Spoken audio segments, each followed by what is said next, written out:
Are we good? Yeah, we're good. Cool. Thanks, guys. Are you nervous? A little bit. No idea what the hell you're going to get out of me, like I said. So it was so cool, actually, because we were chatting now. You know, in South Africa, the power always goes off. Mm-hmm. And, well, you were speaking so fast, and I say, okay, I need to, like, bring back my yoga skills get us to do some breathing. So, yeah, Alan, forget about that, because that's just in the background. Yeah. So this is first and foremost a podcast show. So that's what's going to be out there. That's, you know, the podcast is what people listen to when they're driving in the car or whatever. So, you know, the reason why I do these stories is because I've lost a brother. Mm-hmm. That's not the reason why I, wanted to share stories. Yeah. But, you know, when you lose someone, and we will get into your story, but that's not the reason why I'm interviewing you. But you really get to understand the essence of life, and that love is really the only thing that matters. Yeah. And so for me, what really drove me forward with starting this show, where I didn't go and work for a television station or do something that actually didn't mean anything to me, although obviously telling stories means something to me. Yeah. But this, telling my stories, getting people to share their personal stories, whether it's an hour or 2 hours, that's what means something to me, because it's real and it's not commercial, and, So, yeah, let's just go in. Alan Richards is your name. Yeah. Furthermore, I don't know anything about you other than your home, and you have this massive drum as you walk into your house, which I loved, and I want to know where it's from. But, yeah, just tell our listeners, who you are in a nutshell to start. Yeah. Alun, spelt A-L-U-N, not for any particular reason other than that I know it's a Welsh spelling. There may be some Welsh blood way back. I know there's Cornwall and things like that, but not... Well, actually, I can see it. The big Welsh curly hair rugby player sort of thing. Yeah. I'm a composer, film music composer, commercial music, basically media composer, studio engineer. I've run my own studios for, since the early 90s. I set up my company then, went through sort of some of the big studios initially right in the beginning, working very closely with them, set up my own studios called Cut and Paste Generation, and really just that's the first love of my life is my music. I've been told I was humming before I could talk. I was in the pram being pushed around, humming and singing before I could talk. Not that I'm a singer, but I make music. Yeah. That's the sort of professional or my sort of core. And what else? What do you want? So okay, awesome. I mean, and don't you sing, or do you sing? I've sung on a few things. I've actually sung on a few ads and things, but I'm not a singer. I don't particularly. I'll write, and who knows? Maybe it's something I'll do in the future just for myself. There's little things now. But most of the things I've done where there's been singing involved, it's been writing for singers, for whoever. I've had some celebrity singers and local celebrity singers. Through on some of the tracks I've had to do in the past. Rick passed away last week, 2 weeks ago, so I've worked with him in the past. Zolani from Freshly Ground, I did a thing with her. You're talking about doing things that mean something, and that's something maybe I've not battled with, but I've been thinking about a lot after what I've gone through in the last 3 years or so. As a composer, I started, and it was just the drive to compose and actually make my vocation, make my living out of writing music or working in sound and working in the sound sort of area. I started off, there was always the drama side and doing TV dramas or feature films and things, and the studios I was working in at the time, they almost like, there was a lot of work going through for TV commercials. And because that was where the main money spin was, the best or the better, the staff that could handle the deadlines and the pressure of that, which was a lot higher than the other side, ended up working there. So very quickly, I ended up, right in the beginning, in the early 90s, when I got this job, it's all just, you can look at your career and you can look at things that happen, how much in life is actually just luck and being right place, right time, sort of thing. And I got in there, and there was a system called the Synclavier, which was a brand new was the first digital recording system in the world. Basically, there was two. There was a Fairlight and Synclavier, and a young guy going on, I read about, and there was no internet and that, you're reading magazines and following, and Peter Gabriel had just come out, and he'd backed the Synclavier quite a lot and put Real World Studios together, and it was like, what does Peter Gabriel do again? I know Peter Gabriel's from Genesis, the band Genesis, and then he went, and in the 80s he was massive. He did Sledgehammer and all those things, but in the early 80s he built. He did a lot of work with Africa. He set up studios called Real World Studios.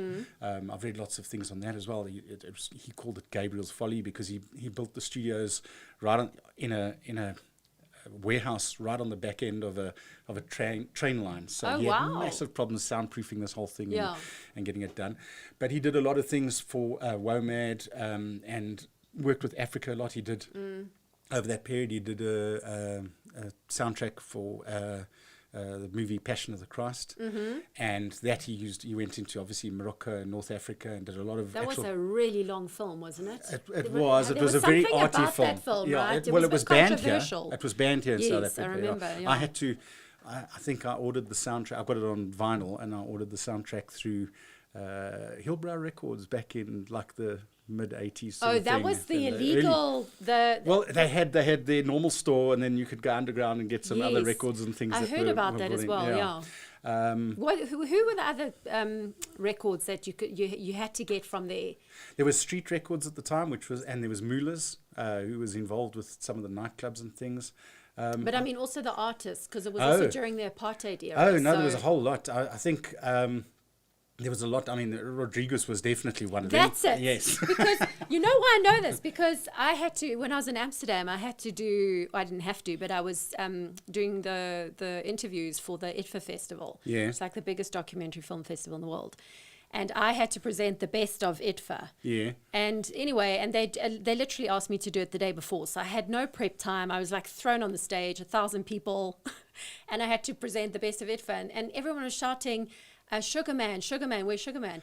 And there was a whole controversial thing about Sugar Man in that year of the winnings. Anyway, and so that's actually how I remember about the whole underground. Yeah, and obviously the South African concept. I mean, I don't know if you've seen the documentary, The Searching for Sugar Man. So that's the one. Yes, that was the one. Okay, so exactly. it was you're doing, yeah. And the fact that he was famous here and nowhere else in the world, and no one even knew about him. Exactly. Yeah. And I mean, my husband, who's Dutch, doesn't even know who this guy is, and he cannot believe, having now listened to the music, that wasn't anywhere else. Yeah. But anyway, so okay, cool. So, but I mean, was your inspiration. So for this. I got in, and then it like I was saying, I'm going to go back to. I kind of was funneled into, and it was where the money was, and was where I was working, and I was doing commercials in those days were quite a different thing to now. They were mini features. We were doing. They actually had budgets that were the same size or sometimes larger than feature film budgets. Really? And that was locally. And in the mid-late 90s, early 2000s, the South African sort of TV commercial, when you say that, and it was a global industry. It was like the place to get things done globally. The commercials in South Africa were always known to be one of the best commercials in the world. Yeah. Huh? And it was you know, for someone like me that I just loved music. I didn't have any formal training in music. We're going to find out like exactly how it all started. But it just went through, working there. I started running this digital studio just out of position, like I say, partly luck. I was very good at what I did, but I mean, that was part of it. And I rose to the challenge and ran the studio and effectively worked with, at that point, because it was the only digital studio in the country that was actually privately owned or doing this sort of work. We were doing, I think it was about 95% of all commercials that were getting broadcast was going through this particular room. And was this your? No, this was at the Video Lab group. So I was working at the Video Lab, Audio Lab at the time, and working in this room. Very quickly, over the space of a year or two, at the time, I think like when you're in your early mid-20s, a year or two feels like forever, and I remember it feeling like forever. But I broke away, and I actually worked with them, and I set up my own studio then, working. Like contracting to them. I hired rooms from them, and I ran through, and they handled some invoicing for me, and as an agent sort of thing, and we worked like that, and it worked very well for many years. So I was one of the first sort of trendsetters in that sort of model, where Yes. then after I did that, quite a few of the graphics guys and editing guys and things in the video lab set up their own companies in the Okay. same sort of Yeah. structure. But I ran like that that's how I started off, and stayed in that building for a good 8 till the end of 99, 2000 when I moved out. And that was not because I particularly wanted to move out. I was looking for better You space. needed bigger space. Needed more space than that. Yeah. I'd grown to that point by the end of the 90s. I'd grown to have I think I had 3 studios I'd taken over, but now that's when I went into the surround sort of mixing thing, and I needed a big surround mixing room for feature films and so on. And they'd actually bought another building at the time and another company, and they were building a new building for that. So that made sense for me to move in there. So I still had a sort of tie with them. Yes. But well, they needed you. well, yeah, they did need me because we had discussions with them. But that's another. Well, listen, I mean, and I love these studios, right? It's so impressive. I mean, like coming into your house, and I was in such a hurry. We were late, I think, and I literally had like 20 minutes to see your house because I had to go fetch my boy. But I mean, when you walk in your house, there was this massive drum, and then straight away you see your studio room. And I mean, I don't know what it is, if it's just me, but there's something so impressive about like this studio room. It's like a cockpit. Also, it's impressive. My private little place now. It's less than quarter the size, than my old rooms and things. I ended up with 6-7 big studio complex and things, in the thing. But the game has changed. The world has changed. The way we work has changed. This all actually started happening well before COVID, although that actually has accelerated this whole thing, especially in post-production and so on. But that room that I've got there is, it's really a distillation of all my best stuff over the years. Okay. I had a Dolby Atmos room before, which is the new, as I said, I went into surround. So we started with the 5.1 Pro Logic surround sound mixing for film, and then it went into digital. Then I had Dolby Digital EX, which was the 5.1, 7.1 for film. Okay, you're losing our listeners. Yeah. No, I won't get. But basically, I've got this great thing now is that I've got this Atmos room at home now, which is what Atmos, where you'll bring your listeners back, is this whole, you've heard of Apple Spatial audio and everything. Yeah. Apple's pushing a big thing. It's on Tidal as well, and it's on Amazon. The 3 that are doing it, I'm sure Spotify and the rest Well, will explain what it is. Effectively, it's 360-degree sound. It's a spatial experience, generally designed in headphones, but it's an adaptation of the whole feature film sort of thing. So we mix in what's called, I don't want to lose one, 7.1.4. So you end up with you've got ceiling speakers and surround speakers. You've got a 7.1 setup with four channels on the ceiling for home theater type mixing. Okay. And you mix like that, and you actually mix your music in complete surround. So from classical sort of things that we'll mix. Actually, I'm working on some stuff at the moment where we're recording in full Atmos. So we're actually setting up the full 7.1.4 mic setup in the auditorium, and then a whole lot of another 20, 30 microphones individually on the orchestra. But you actually record that, and then you place that in the audible sound space around you in the room.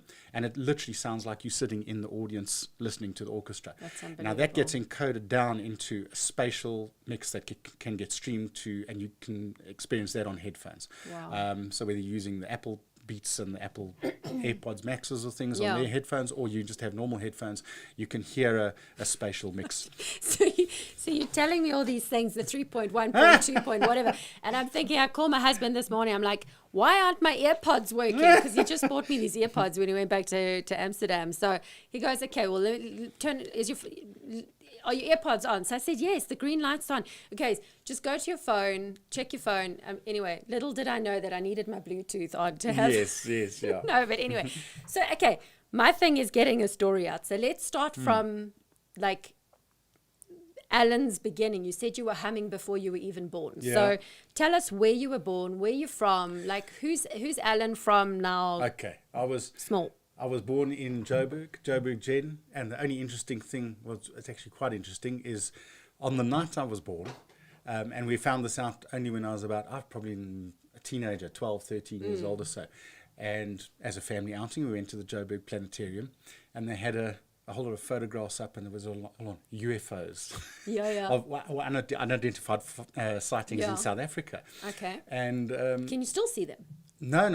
This was back when I was, this is 40 years ago or so. Okay.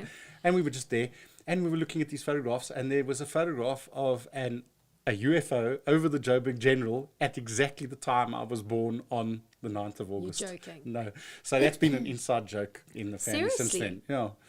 It's just a light in the sky. What but time was it? It was, I don't know, it was something like 20 past 9 or 21 minutes past 9 at night or something. Wow. On 9th of August. And that was just completely coincidental. That's coincidental. I'm just saying that Yeah, as an interesting fact. I mean, what's your Well, interesting if fact I'm about your looking at birth? You now, you said Welsh, but extraterrestrial could be 3.1.5 if you listen to your language. So born there. Then, weirdly enough, I have quite a few memories of it. I actually grew up, I think shortly after I was born. I'm not too sure how shortly after, but it was probably before my first birthday. 1 to 5, 6 years old, I actually grew up in Zambia. Oh, cool. My dad was stationed there running or setting up with whatever company his job was. He was working at the time. What was he doing? He was a director at Colgate Palmolive. So he was up there just working. Soaps and things, yeah. So we were up in Ndola, and I grew up there, and I went to nursery school there. Until what age? You said Till 6, 7? six when I came back for grade 1 here, which was also a bit of a curveball because I've actually got at home, I've got the original My Report card from when I was like 4 years old or 5 years old, and I was writing cursive. I was doing...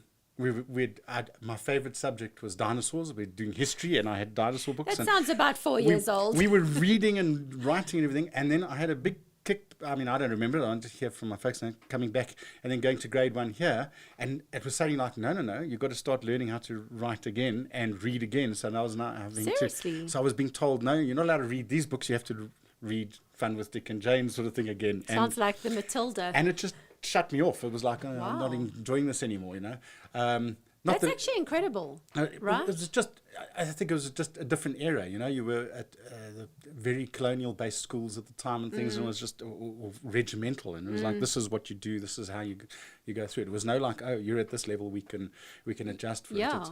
Everyone toes the line and does the same thing. So it didn't affect my schoolwork, was fine, but I did. And I suppose I just carried on reading and everything at home, doing what I wanted to do there. But do you think that had an impact on your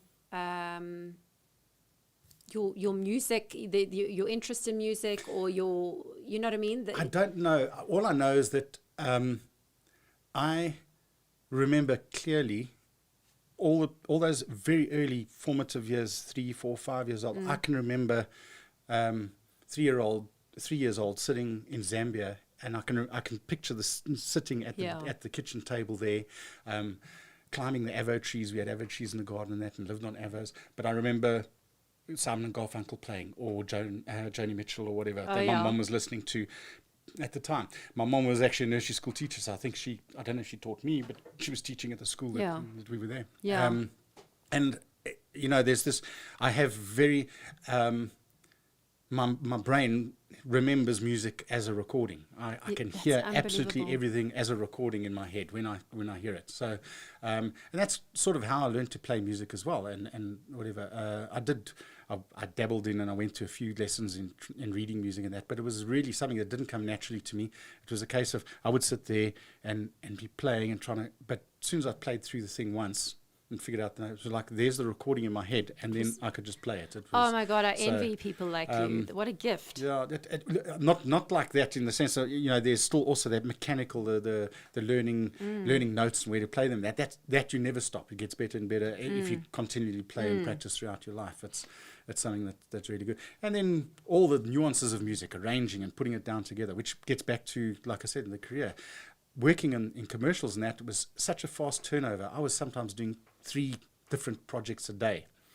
And I'd be doing mariachi band in the morning, and I'd be doing a classical thing midday, and I'd be doing heavy hard rock or something in the evening. So you were doing all these different genres, and every time you do it, it's weird, not weird. It's you can picture it as natural. There's this common thread. Music is music. It's how you arrange it and put it out. So you ended up fusion sort of things. You could actually take these sort of chord progressions and lines and things that you were doing in heavy metal, and suddenly put them into a classical piece or into a mariachi band, and you get a fusion of, like, you're getting this Western hard rock in mariachi music, or the other way around, and that sort of thing. And agencies and commercial guys really liked that at the time, because it started really mixing up the thing, and you started getting, well, we're doing this, it's got this weird sort of effect on it. And I mean, I remember doing a Captain Morgan ad and that's one I actually sang on in the end. Can we still hear it on YouTube? Yeah, it's on YouTube. It's on my site. They're all on my site. Well, most of them. All what the is your best site so people can go to it? Okay. It's not a very, because it was created before the internet. Cut and Paste Generation. So it's cut and paste -generation.com. Cut and paste generation.com. Yes, Okay, cool. So it's a long one. I know it's Okay, but listen. yeah. So let's now quickly go back, because I want to picture Alun as a child. So, okay, but just to go back to what you were saying, you grew up there till you were 6. That's, I grew up on a farm till I was 6. Those first 6 years are like such a sort of a base of your life. Whatever your experience is in life, it has a huge impact. Yeah. So then you came to Joburg. Where did you go to school? I'm just curious. I went in, we ended up in East Rand. So I went to Ferrymeer and then through to Benoni High when I was in, I'm a Benoni High boy. I was actually just chatting to my friend who's from Benoni. She doesn't live there anymore, but she also grew up in Benoni. You speak to anyone, someone knows someone who comes from Benoni. True. Okay, so grew up in, so then you were based in Benoni. Yeah. So tell me about your 6 till 18 year life experience. Very normal. Just is it? Yeah, I was good, like a decent family. Absolutely, good there was home.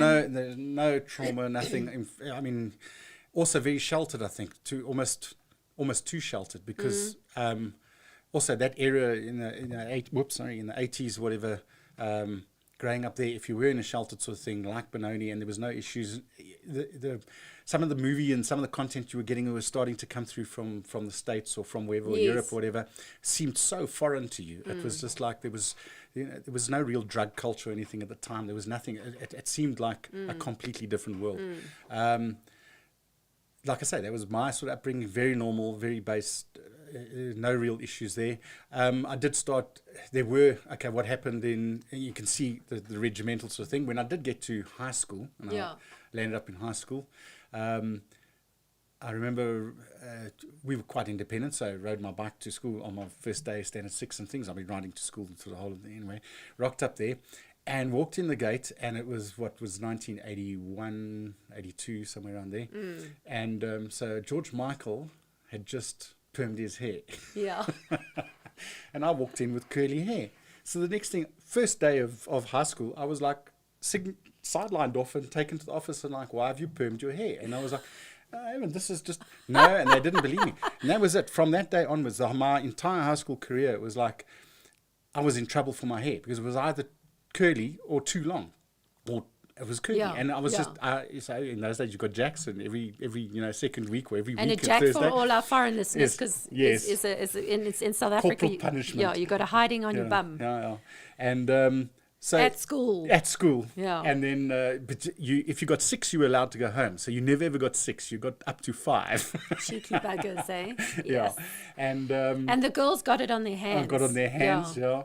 And you had, those you had to, if they were really good, they had to kneel down. The girls had to kneel down, and their dress had to touch the ground. Yes. If it came above the knee, that was it. You got. Well, times have changed. Very much so, yeah. But so.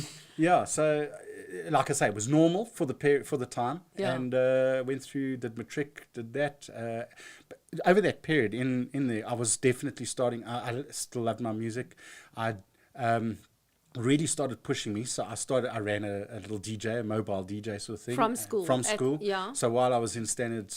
Probably started in about standard 7, standard 8. Which That's about 14, 15 years old, 16. I started running a little mobile disco and did parties, obviously with friends. Then it became a bit more of a business thing. I was just using that to fund buying my passion, buying my music, buying my records, and building up my music collection. Okay, so did you play sports at school? I did, but it was also, but it was always, for me, it's always been individual sports, squash, tennis, things like that. Yes. Played soccer socially, but not in the clubs or leagues. So or not anything like that. not the team sports. Not the team sports. And it wasn't even it was just naturally what I was part of it. I was much more of I've always been. And that's a composer's mindset. You sit there and you write everything you control. I'll get to it. Control freak. You sit and you control everything that you're putting out. You know. Wow. Yeah.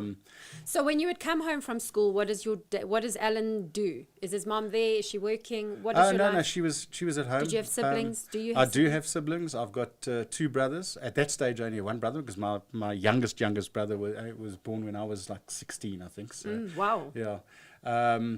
But Are you the oldest? I'm the oldest. Okay. Yeah. So it's me, my younger brother, who's about 2 years younger than me, and then Jamie, who's way back. Yeah, the late lamb. Yeah. And so like I say, normal sort of upbringing there. Had a nice little house, had pools, so you had friends around, had friends in the area, in the suburb, and that sort of thing. So it'd be a case of normal sort of. It's that whole, if you remember the Afrikaans, and not that there was Trumpy and things like that. It's kids at school, and you go home and you get nagged to, and you've got to do your homework, but you don't really, and you make a plan and you go out. And I remember it was the whole area of roller skating. Michael Jackson had just come out with thing. Everyone was trying to go, and then it was what Frankie Goes to Hollywood. Everyone had to have the big relaxed T-shirt and everything, and we didn't. My folks were never into. They never really chased or got any of that sort of board stuff for us. So I remember it was like we'd buy a white T-shirt and do the art print, whatever, and write relax on it and things like that to get our own sort of version of the fashion at the time. Yeah. But it was all riding bikes, BMXs, and just having fun really. Growing up like that. Yeah. It was a lot of outside. It was roller skating and riding bikes and playing soccer, getting together with a lot of mates and playing in the field and that sort of thing. So in terms of friends, you had mates. You were so no one was put off by the curly hair or ostracized you? Or No, we were all in the same boat. Where I had curly hair, someone else had something else wrong with them. You all ended up getting jacks at some point for something. It was like there was no favoritism on that front. Yeah. No. But tell me something what you just said there, right? That's interesting. Like you said, no, where I had curly hair, someone had this, someone had that. Yeah. It's interesting because that's your mindset. Because some people don't have that mindset. Some people would be like, oh my God, I've been cornered out that I've got curly hair, and they adopt a more sort of victimized mindset. Whereas I can imagine that this is played in your success in life. Do you understand? Like, did your parents teach you this notion of believing in yourself? Did you always believe in yourself? I've always been pretty self-confident that way. I do know, if I think of it, when you mentioned the curly hair now, I was frustrated growing up, probably 13, 14, 15 years old. The big style at the time was dead straight, Lamal, sort of like, straight hair and things like that. The whole Mohican thing and all of that. Not that you could have that in Brownie High. Who was that guy that had that also? When there was what was his name? Zig Sputnik was the one that sprang to mind, where it was all false hair. But it was the look and the feel. So the curly hair definitely didn't fit in with the fashion at the time. And I remember, there was definitely times I felt like a little bit out, like I wish I could get my hair like this, and not that there was never, there was no internet. You didn't know about straighteners or anything like that, and I never even tried to. It wasn't an optional sort of thing. Yeah. But what I did try and do is I needed my hair longer than was allowed, just to let it look sort of natural. Yes. Yes. And what I felt comfortable in. And in the end, that sort of played in my thing, because whether I had short hair or long hair, I ended up getting jacks because my hair was curly. So it didn't matter if I had long hair. So I started growing my hair, and I was in trouble for that. But when I say long, it wasn't long by sort of like today's standards or anything like that. No, but it's interesting. It's nice to hear that you had that. I mean, you've seen my husband. He's curly he's just as curly as you, and my little boy is exactly the same. And I'm not actually going to send him to any schools that make him cut his hair. No, definitely. You know not. what I mean? I'm like why hair? Everyone is the same. Well, you talk about. It's just like I said. It's what I'm comfortable in. Now I've got long hair at this age now, and I've never cut. Well, I'll tell you. I'll tell you when I've cut it. Yeah. I had to have it cut. I grew it in school, and I grew it really long when I got out of school straight away, and it was awesome. I look back at it, and it was like almost this afro that it had gotten, because it was young and thick and everything. And then I went to the army, because I was in conscription still. I was like last, but they purposely got into the army, and I ended up going all around the country, because I applied to go into the film unit.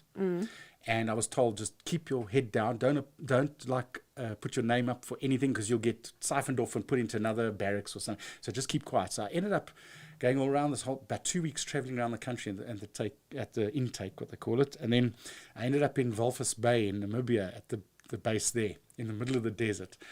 And we pulled out, and I still now had long curly hair.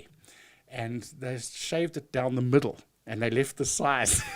For 2 weeks, I ran around the desert. Was that like an initiation? It was an initiation. It was just like, oh, you want to have long hair? Then we'll do that. So I did that. So that was the first time I cut my hair, which I'll say was not the most pleasant period of my life. Was the army? It's just a mindset. Some guys really love that sort of control and discipline over them. It's not me at all. I couldn't wait to get out, and it was just something I had to do. Which is interesting. You like control when you're in control, and then you're like a freak. Yeah. Of nature. Yes. But you don't like someone to be in control of you. When I say control, the control is over the things I'm putting out. I don't control other people. I'm controlling my creative outlet, and I like to have full control over that. Maybe that's also partly what I was doing. When I was writing writing piano pieces or whatever music, I needed to have full control of it. So when I had to make a change for a client, I could change it easily. I wasn't relying on other people so much. Yeah, but also when you put a piece out like that, it's yours, right? Yes. It's your signature, and then you want to own it. It's a very interesting thing to try and learn how to handle that, and that's also a very distinctive thing of why certain people can do what I did and other people can't. I had lots of guys coming in to mentor under me or try interns and things that wanted to be composers, but for whatever reasons, one of the reasons a lot of them couldn't do it is because they were creating something that was special to them. Yes. And then it literally, you present it in a room where you've got agency creatives, you've got client marketing people, you've got clients themselves, you sometimes have the accountants and absolutely everyone, and everyone has a say, and can literally be down to someone just goes, I don't like that style of music, that genre, and you've been working on it for 2 weeks or something, and it gets ripped apart. It's like I've had things where I've had crazy briefs where we're sitting and I get told, can we make the music more yellow? And you can't turn around and say you're an idiot or anything. You go, okay, and try and get something out of that. You go, okay, do you mean something like this, and take and put a positive spin on it. You also can't take it personally. This is your music, but in the end, I'm creating a commission thing for a client. So I've got a what we used to call a bottom drawer, but I've got an archive of music that I wrote for different projects, different jobs that I call mistakes, as in mistakes. Yes, and that's cool. The mistake is actually, like, I always think in my head, it's the client's mistake, because some of these pieces are maybe my best pieces of work, and I've reused them on other things and put them out or whatever. I love that. So it's not a mistake; it's a mistake. Well, is that your own thing, or did you steal it from no, somewhere? I didn't steal it. I just called it mistakes folder, and then mistakes. But you see, that's what I'm saying about you. I've picked that up in your story from, like, that's why I also love hearing the childhood stories, right? Because you really hear the essence of someone, and you hear like how they sort of came into the world. But it's the same thing with your hair. You look at it and you're like, you said a word earlier, I can't remember exactly what you said, but it's not their fault. You've got to adjust. You've got to listen. You've got to re-look at what they're trying to do. I just think that we have these experiences as a child that also mold us, and such a simple thing like your hair. I don't know why, but I just the hair. Okay, so the last thing, I had it cut in the army, and then it grew and grew and grew, and then I cut it on September the 11th, 2001, 9/11. Just before the planes. That morning I woke up and I said, I'm tired of this. I need to be more grown up. And I shaved it. I shaved down to September 11th. And then an hour after I shaved it, buildings fell down. And I had actually at that point in my business, I think Virgin Atlantic. I had British Airways. I had all these airways jobs booked in for the next 2-3 months, and they've all just cancelled. And all the bank jobs I had cancelled. So suddenly, for the first time in sort of my professional career, I had this big deluge of cancellations, and the next 2-3 months were really difficult to try and, because it's obviously marketing budgets, everyone just went, what's going on in the world, and sort of like what's happening now, I guess, and hang back, don't spend, and all these things were cancelled. And I made a joke from them, because also then what happened is I landed up at work with whatever work I was doing, and I had clients coming in looking at me, and they didn't even recognize me, and they're going like, no, you don't look. And I could see their confidence in me as Changed. this crazy composer. It was suddenly like, he's not the crazy composer anymore. And they sort of, the interaction. It's interesting that, huh? So I went, that's it. My hair is me. And when my mom actually told me she doesn't like me with the short hair. And when your own mother tells you she doesn't like you with the haircut, then you know. But no, but you know, I get, I don't know. Every interview for me has there's something in every interview, and for some reason, I don't know why we're talking about your hair a lot, but but it's a feeling. I'm just going with the feeling. It's not, but you can see how important it's played a role in your life, and also how, as I said, you know, you were isolated. You got jacks, as you call them, you know, wax on the backside from you know, at school because of your hair. Like, these are the things that have also molded you to be that guy who, when you're in the meeting and the client says, "Oh, I want more yellow," you're like, "Okay, I'll give you more yellow," because you. So I'm just, where did you get this grit from? It's partly just there, and it's partly. I'm creative, but I'm very, pragmatic or realistic about a situation. And like I said, this was my job. I would take the criticism and the strain or whatever of presenting my work and having it critted, because in the end, actually, the other side of that is that when it's critted and you know, everything you put through is critted, and it's there's little tricks and things I'll tell you we got through in the end that you learn through the process. But when it actually goes, and all that is forgotten when the thing goes and wins awards, or it's really respected in the industry, or it really does well, and you finally see it on TV. Sometimes I'll look at the thing and go, you know, that wasn't exactly what I wanted to put forward. Sometimes those crits actually got me to put out something a lot better than I was actually initially presenting at the time. It really, it's the creative process, and it's always more than the sum of its parts, and you never really have control over the end output. Yeah.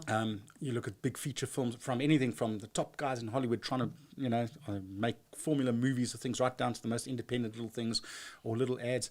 Sometimes you just hit this lightning in a bottle, this little strike. And I mean, it was always the brief, is like clients would come and go, "We need lightning in a bottle." And you go, "Well, we can't guarantee you get that, but we can do our best to try that." Yes. And there is certain things you can do that you learn through the career that you can actually guide that in a certain direction. And hopefully get there. But in the end, it's public perception. How is it received by the general public? How is it received by the marketplace, the viewers, the people you're making it for? And how is it telling the story that's supposed to be told? And things can go wrong for anyone at any time. One of the things I remember clearly is, and how the whole industry changes. So in the late 90s, just before 9/11, I was doing some ads for BMW and that, and they wanted to get, for one of the ads, they wanted to get Sting's Fragile as the soundtrack. And we mixed the whole thing.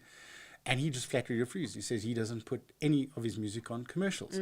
And then he released early 2000, or in 2000 or so, he released Desert Rose, which had the Arabic sort of singing and things like that. And then 9/11 happened. And the sales, not here so much, but obviously internationally and globally, sales of that album tanked. And then Napster came out, and everyone, the whole pirating thing came out, and digital. Suddenly, Sting's that Desert Rose suddenly became his first one that he ever licensed for an ad, and it was globally. It was Jaguar used the Desert Rose as a soundtrack in 2002, and we ended up mixing that. So you did that? No, I didn't write it. We ended up mixing the local versions of it. So but I mean, you were the one who did that for Jaguar. Yes, yeah. So those sort of, that's why I say people's perceptions, what they're willing to do, whether you Sting or whether you unknown Alan Richards and whatever, your things change as the world changes. So the whole world changed suddenly to 2001, and there you go. And it affected budgets as well, because suddenly now guys were charging millions of dollars, or up into $1 million for a voiceover. We had what's his name? Also passed away now, James Bond, old Sean Connery. Oh, yeah. He had to do a voice at one point. It's so sad. I know. Yeah. I mean, you forget that people pass away if they're not your loved ones, but you forget that he passed away. And he was charging huge amounts. So I had an ad with Gene Hackman, who was the voice on that. And Do you meet these people? No, it was always, even those days, we were remote. He was in LA. Had satellite links ups in those, So it was internet based, but it was satellite, sort of link ups and things, and we did that. And record them and so on. I mean, even the last few years, we did a lot of what we call ADR, so dialogue replacement for movies. So we ended up doing Black Panther and Avengers, one of the Avengers, Age of Ultron, I think. I had Sholto Copley in the studio for Maleficent because he did all his ADR. He was in Joburg at the time, so we recorded him. And then when you're doing that, then you're on the satellite link and you're talking to Jon Favreau producing Avengers and that sort of thing, and you're all in the studio together. So there's been really great things like that, through my career. Now going back, so that's the guy you were at school, right? And you had your own disco music. I started a radio station at Benoni High and got jacks for that as well because, as you were saying earlier on, I think I played Ghost Train by Madness. And to me, it was just a beautiful piece of music. I didn't actually... That's one thing. I'm very musically driven. Yeah. And especially in my youth, I was very different to... and I speak to a lot of people now. It's very lyric driven. They like music because of the message in the lyrics and things. I almost never hear the lyrics. The lyrics end up being like a saxophone or an instrument to me. It's just a tune and a melody. And I hear the music. Yeah. So I played this thing and it was all about apartheid and anti-apartheid and things. And so I got jacks on that as well. And then it was like, that's not allowed to be played sort of thing. And then but for the rest, it was for the school though. You were allowed to play for the school, but it was selected music. And when I say radio station, it wasn't broadcast or anything like this. No, sure. It was on speakers over the field, during break times. You'd run in there. So I get out of class 5 minutes early to go and set up and quickly and then broadcast and have a little DJ thing. And I had a whole little group of them, different DJs every day of the week sort of thing. Yeah. But so, I mean, and I did that as well, which is so interesting, right, that I'm having my own show. I mean, I also did this whole DJ thing at school as well. But this is what I want to know now is where in your timeline did you realize that you were musical? Where did this music I want to know where this started. When do you remember? There's no date. I've been musical right from the beginning. And show me what that, like through the eyes of your mom, what would your mom say now? Jeez. I don't know if, because we never had any musical instruments in the house. My mom is creative. My dad is more normal sort of, not necessarily creative, but... So we never had pianos. We never had anything like that in the house. But I love that. I love hearing that because parents think they've got to have everything for their kids to give them the best. We had music playing 100%. The radio was on 100% of the time. And when I got to the point where I was starting to collect my own music, I would sit, when I was supposed to be doing my homework, I was probably sitting there and those days literally taping off the radio to build up my collection. Okay. I would... take what I had in real funds that I'd earned and maybe be able to go and buy 2 or 3 albums a month. But the rest of the things that I had to play at discos and things like that. When do you remember music for the first time? I kind of knew I was going to do that. Even then, even in primary school, I was the guy who had all the music. So if any of the friends wanted a party or wanted to get some music, they came to me and said, have you got this track? And I said, if I didn't have it, I'll get it for you. Yeah. And I would go and find it because to me it was just like, I'd find the next one and next one. So I was constantly putting the things together. I was already experimenting with creating my own tracks with no synthesizers, no instruments, nothing. I literally had 2 cassette decks and a turntable, and I'd saved up and got a beaten up old DJ mixer, and I was mixing this with a microphone and actually just doing voice sort of sounds and things over it, mixing cassettes and things together to try and make new music. So was that your first sort of experience of musical instrumentation? Music. Yeah. And then it was a case of, weirdly enough, all my friends, one had an organ, one had a piano, one had a little synthesizer, and I'd be going over to their houses and I'd go sit purposely just to go and sit in the room there and just play. Did you just teach yourself? Yeah. There's a great song, I've just got it here, and it would be simple, one finger playing originally melody line, just putting it down, then learning a little bit. Then I'd go get a book, and I'd got a book for Christmas or something on like how to play, pop keyboards or something, and go through that and learning chords and things like that. And it is, I suppose it's from that way you learn it like a language. So that is amazing. It was a little bit later than most people. I would sit with Frey. I went to boarding school, and there were certain girls that were just good at music, right? And Yeah. some of them could play by sound. Yeah. And those are the ones I would look at with eyes wide open. And I'd always go to the music rooms with them and just ask them to play for me, because I have so much respect for people who can just play music. It's such a gift. I'm by no means a virtuoso performer or anything like that. It's I can hear it in my head, and in very early days, definitely, I'd hear it in my head, and the frustration would be I can't actually play it down. I could play it at half speed or quarter speed, but that's memory and learning the keyboard, learning the motions and things, and that's another thing. You find most composers tend to write on piano or on keyboard. Yeah. And there's a very different skill set writing on that or playing guitar. You find most people play guitar, they very, very quickly pick up doing cover versions, just doing other people's tracks, because you're learning certain patterns and you play certain chords and you go on like that. But composers, you I don't know, there's just some sort of interaction with a piano or with a keyboard. Most composers end up doing that. Yeah, Or yeah. they always end up writing on keyboard. They might be like Mark Kamen or whatever, who was a clarinet, his main instrument was clarinet, Yeah. but he writes on whatever. Yeah.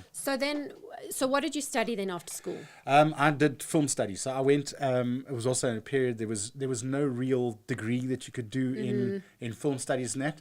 But you could have done music. You could have studied. I could have, but no. But by the time I had a bicycle that I then, just to get around, I actually saved up and rebuilt, bought a really old little motorbike, 50cc, and rebuilt that myself and got that. And when I bought it, I think it was in terrible state and it could do 75 k's per hour maximum. And I rebuilt it and I thought, that's great. And then it could only do 70. So I obviously was not a mechanic, but could do 75 downhill with the clutch pulled in. Yeah. But I had that bike, and then like I say, I was just dabbling, and I was more DJing and just love of music at that point as well. The same side, I was always very, very good in science and in sciences. Science, not so much maths. I was good at maths, but biology, science. Biology and science, Yeah. and I loved science. I still do. I'm a closet quantum physicist. Oh my God, I love I've quantum got my physics. telescopes at home. Is and things it? like yeah. Yeah. So, but and I was actually sort of like my school career, or especially high school. What are you going to do? And all the aptitude tests was always, it was coming back saying. And I've got the actual ones at home, and it's got there. I'm scoring hectically high in arts, and I'm scoring really high in sciences. And they didn't know what to do with that. They didn't realize. I think whoever was marking, or the guidance counselors in those days, Yes. they were going, these are diametrically opposed. You can't be this. And they were just saying, follow the sciences, sort Yeah. of thing. So right up until standard 9 matric, I was thinking of going to go and do. And for the foreign listeners overseas, That's- because yeah. now I'm in South Africa, I never know how to address everyone. So for all my that's your last year of school. Last year of school. Yeah. A levels, O levels, Yeah. sort of thing. Yeah. And right up to then, I was going to go. I actually really wanted to go and become an astronomer, astrophysicist. There wasn't even physicists so much in those days, but astronomer and do astrophysics. In the end, music had taken over my life to the degree that I maybe didn't get the qualifications or the marks I needed in my maths sort of side that I needed. But I did finish a full higher grade matric, whatever, but it was just the pull of music and the pull of feature films and that. Now, I remember the guidance counselor, there was no such thing. I didn't know there was such a job as being a composer or a music writer. I didn't know there was such a job as making movies and things. That's what I mean by sheltered. Out in Benoni there, it was like you went into finance, or you went into medical doctors and things, or you went into accounts. Those were your careers options. There was like 3, and that was it, Anyway, so I left school. That's where... and then I actually enrolled in what was then the film school at Wits Tech, because there was no, you asked about the music. So at that point, I had no formal training in music. And to get in anywhere at music, you had to have a grade 7 or a grade 8 piano. And I had nothing like that. Oh, because so you I couldn't go and study. yourself. I taught myself. So and in those days, I still couldn't play very well. I had all the ideas, but I was still really learning my way through it. Sold a motorbike, bought my first synthesizer with the money from a motorbike, and went to Wits Tech, but there was such a low intake. I think there was only 4 of us that year. They closed the course down. Yeah. So then the head of department that year set up his own. It was one of the first sort of privately run film courses, Yeah. thing called Television Learning Academy. Yeah, obviously, it doesn't. I don't think it existed for about 4 or 5 years. Yeah. But I was the first year intake on that. We went there, and there was this great group of people, all misfit sort of creatives like us. And I went. Where was that? That was in Randburg, around the corner here. What was it called? Television Learning Academy. Yeah. Okay. And so I went to that. But I had a problem because now I'd gotten a deferral from the army. They'd called me up, but because it wasn't a registered, like a proper registered course, they gave me 1 year. So I spoke to the owner guy, the dean or whatever, and the guy running it, Rob, I think, and said this. He said, "Well, we'll make a plan." So I did the BBC sound. I said I wanted to do major in sound, so I did the BBC sound course, which he was like just bolting on as part of his course offering. Yes. And I did the 3 years in 1 year. So I passed my 3-year diploma in 1 year. Because you were so clever, or because? Just because I'd been playing around with music and, No, okay, and things so, like that. so I mean, so it was what it was it's just quite an absolute passion. accolade that you did. Yeah, I think so. Yeah. You can say it. No, I was very happy with it. I actually wanted it. I'd much rather have studied for another 2 years and drilled like a student and whatever than gone to the army. You crammed it in 1 year, and then you went to the army then and shaved your Then I head. went to the army, shaved my head, and they placed me in, because I'd applied for the film unit. I somehow didn't get into the film unit, but I got into a spin-off film unit, which was called Blenny, and it was in Pretoria, and I rocked up there, and it was 6-7 stories underground in a nuclear-proof building that was built in the 40s or 50s. Well, isn't that good for sound? so we went down there, insulation. but it was also, it was that whole period end of apartheid, so there was all this horrible stuff going on, and we So were was like, it when? 90? that was 1989, 90, yeah. So we went to, we had to go in there. I don't know if I'm even allowed to say any of these things, but yeah, we went in there and we had to, our sort of remit was we were supposed to be collecting, not propaganda, but archiving news footage and things about this whole thing. So at the same time, the UN were handling the Namibian situation with them getting independence. So we got the UN vehicles through, all that sort of stuff. That was where I was exposed to the first Apple computer. I got out of the UN vans, they pulled these Apple II computers out, beautiful, and we all just sat there, and I started playing around on this, and that was it. No training. It was like, there's a mouse. We'd never seen a mouse before. Yeah. And move this, and you double click. Oh, that's what happens. So And that was like state of the art back then. it was state of the art. I mean, it was Yeah. 89. Yeah. So it was the second generation. But what was your mission to? So you were underground. So we were underground. That was the office underground, but we were recording all TV broadcasts around the world and obviously locally. And then there was all those horrible things, necklacings and things at the moment. And we were having to edit those up and put them in, just archive them, put them into, I don't know for what reasons or whatever. It was just really record keeping. Yeah, news bulletins and things like that. The other thing we had to do. But so why was this for the army? Well, the army was almost a military state at that point. Remember, it was kind of like it was a state of emergency. I think it was probably fell under that. But the other side. So here's the flip. This is how the world works. You got But that was during apartheid, not end. Well, it was during. It was ending because it ended while I was. But it ended in 94. Yes, but the agreement Nelson Mandela came out of.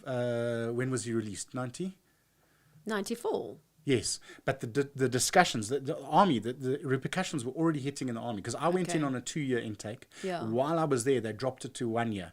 So I actually did 18 months or 20 months or something. I didn't do the full second year, which was great. But this is the difference. While we were there, so I'd gone into the army. I was in Walvis Bay, and it was hectic. It was like I ended up in Potchefstroom in artillery, and that particular year. So you had this divisions in the army. Then I was in Potch. And there was this almost faction growing to actually go to war, to go to a civil war and say, we're going to stop this. And they were trying to train up the troops in all of us there. And we were just conscripts going in. And there was 5,000 of us in that intake at Potchefstroom that year. And we were so short on rations and things. I think it was made, there was supposed to be about 2,000 or 1,500 troops there. And it was 5,000 and it was hectic. We were starting to they brought in special forces guys to start training us for real war. And in the meantime, I'm phoning my commander, the highest rank in Potchefstroom, that was a lieutenant or whatever, and he was running the show. Young guys, 23, 24. Jeez. And I want to say they were boss before sort of thing. There's another word you can explain. explain. Crazy guys, Yes. Drinking probably lots of brandy Yeah. and Coke and At the same time, so I'm phoning this commandant now, the guy who I'm dealing with in Blenny, to say, where's he's got to send an instruction to get me through there. This is now 3-4 months into basics, and I'm supposed to be getting out now. And he said, no, I've sent the signals, I've sent the request, and I've sent 2 or 3 of them. He said, I don't know what's happening. And that's where it really pushes you to, it pushed me. I learned a lot about myself then, because I realized I was never going to get out of this situation if I didn't do something. Yeah. 2 of my squad mates were in the tent with me, were expats.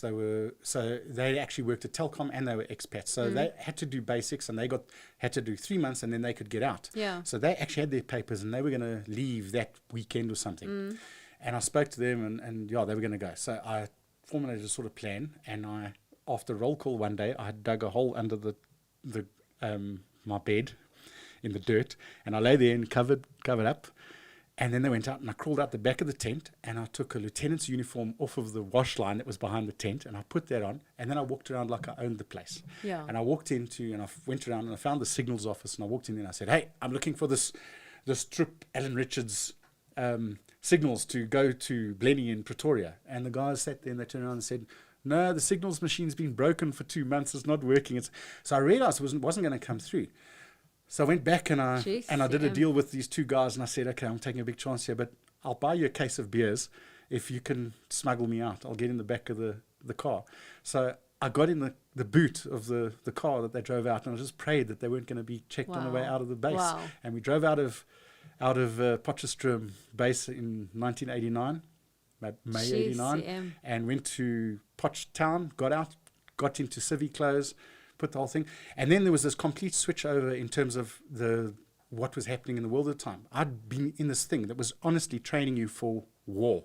And then I got into, it was a Friday afternoon, arrived back here in Joburg, and I immediately phoned the commandant, and I said to him, okay, I'm here, I'm in Joburg. Do I need to come through now? And he was like, yeah, no, it's Friday. Come through Monday. And then he stopped and he says, hang on, Monday's a public holiday. Come through on Tuesday. Yeah. So I go through and I learned very quickly. His career, his passion was skydiving. And he was using, the army was there as his personal skydiving thing. He skydived every single day of the week. He would go and skydive. And all he wanted us to do as employees or in his command is he wanted 2 people every day to go with him to film him skydiving. So we how did you learn that? What's that? How did you learn that his passion was skydiving? Oh, yeah, very quickly. You get there. He sits down. He says, right, this is what we have to do. This is what we have to do. You need to be here. He openly let things out. Like he says, you should go and check in at the base over here and tell them that you're here with a wink, sort of thing. Like, don't go and check in. And if you do come through to the office, I'm telling you, you should wear your uniform, wink, wink, sort of thing. So from that day onwards, I was there with, it was the same intake as Casper de Vries. He was in the same thing. Yeah. Who's he? Sorry. He's one of the local comedians. He was quite a big comedian. Sorry, Casper. Yes. Yeah. I still have to get to know the locals. Exactly. I've been out of the country. I know. Anyway, so there was quite a creative little thing put in there. But I got into this. But just hold on. When you did crawl out. Yeah. Surely they're going to wonder, where the hell is this dude with his...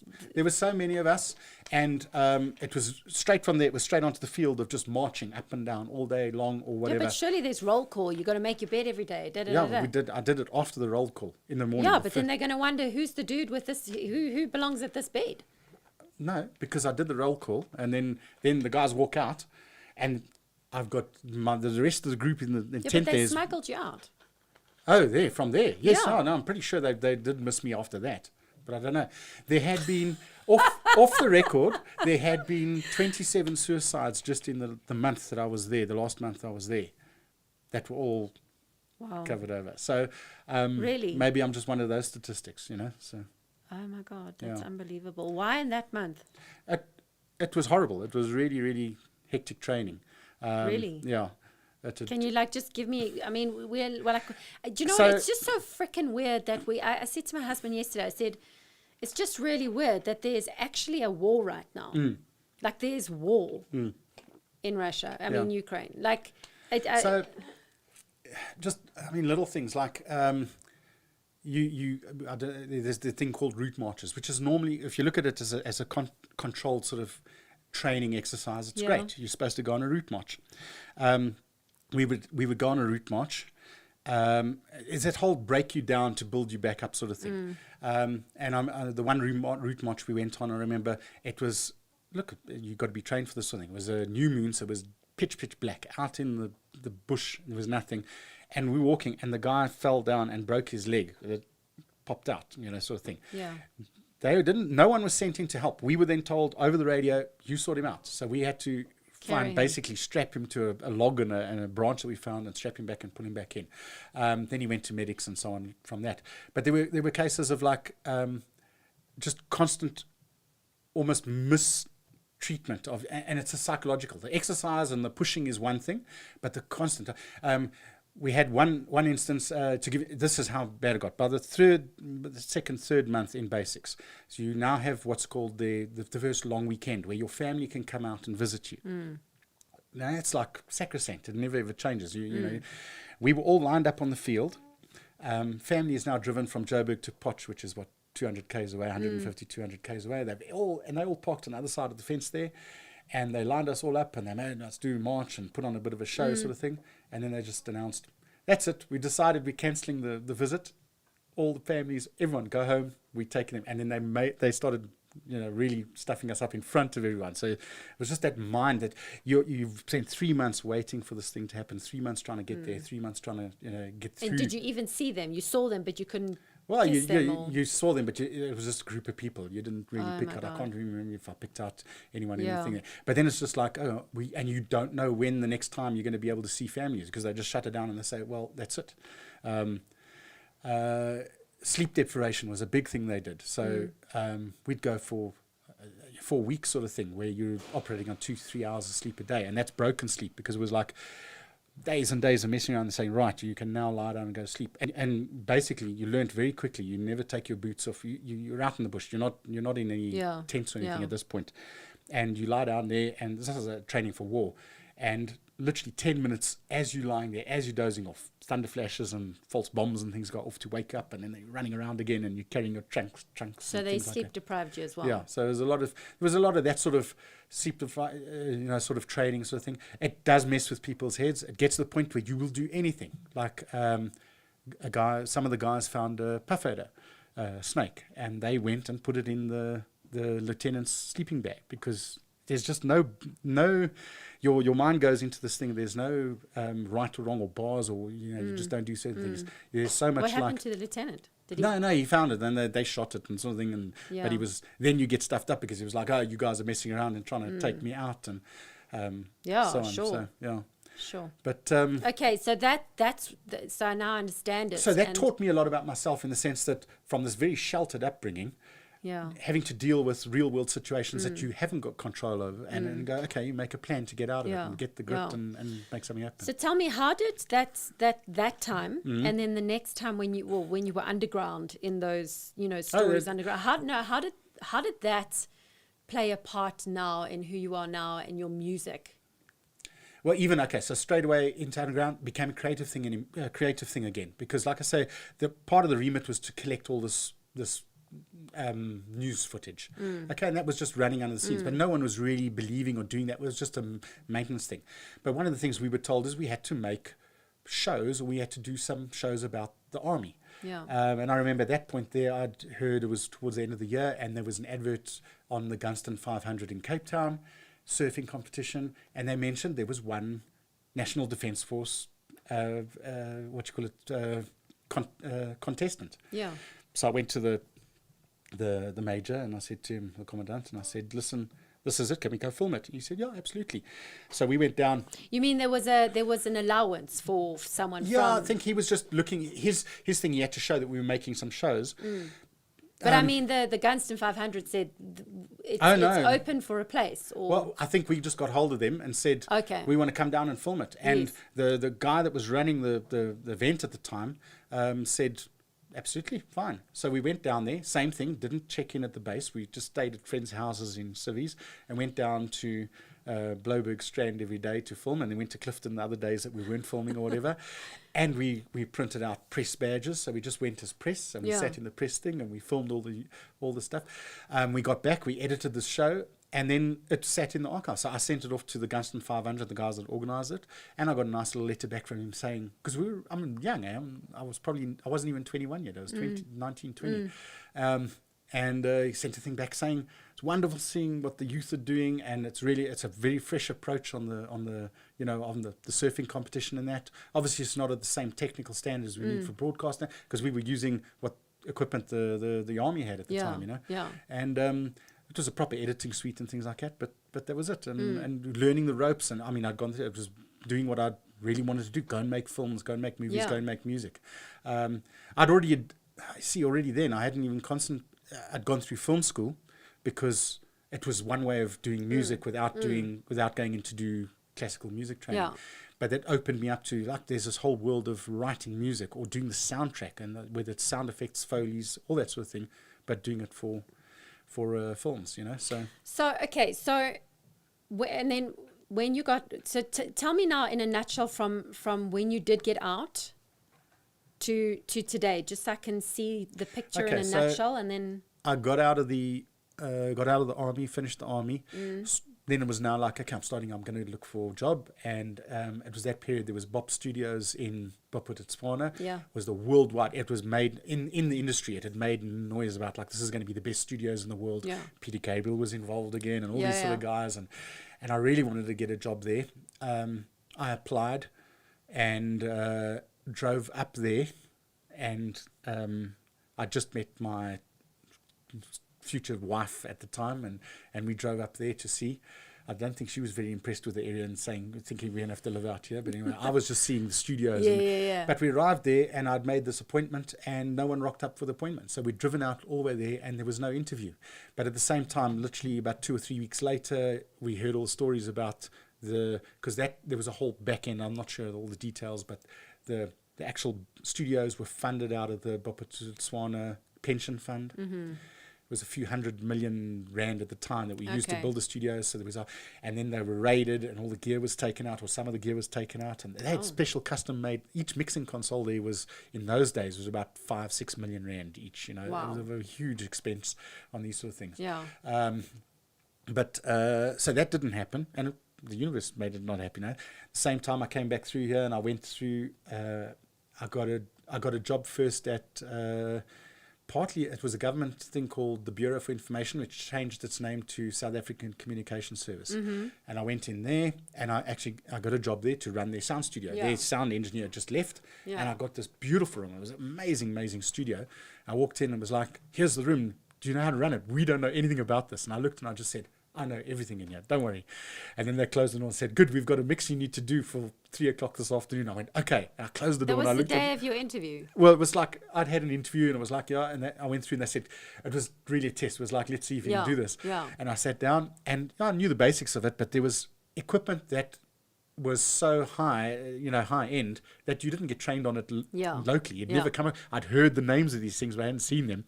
And I looked at this and worked it out, figured it out, did an edit, and it was all on tape in those days, no digital, it was editing tape, put this thing together, did the mix, put it through, and they loved it, and I started working there.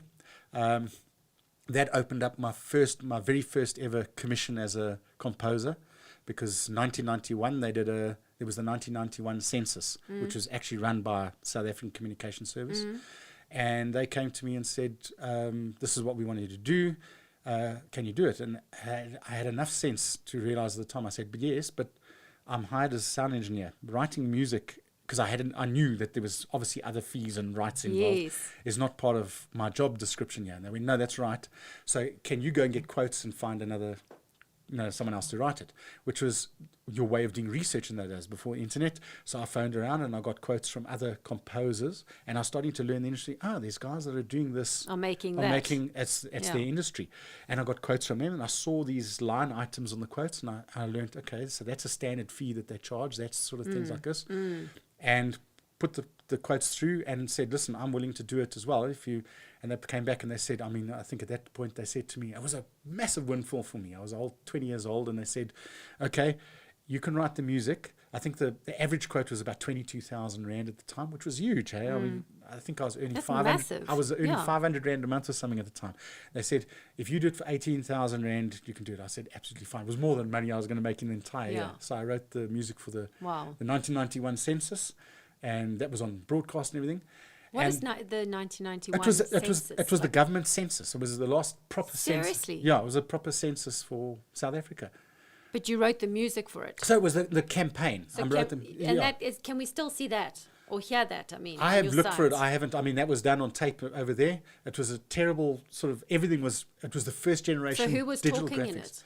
No, when I say it was, so it was an ad campaign for the census. Oh, okay. So it was like yeah. that sort of thing. It came Yeah. up with this funny logo, a 1990s, it looked like an 80s type logo. So Yeah. that 1991 census, and it was like, you know, a 10-second, 15-second music sting, and then there was a bed that I had to do. It was about 3 minutes or something. Yeah. That if they had it on the news, they'd have it playing behind where they were Okay. talking about the census. That's or something like that. amazing.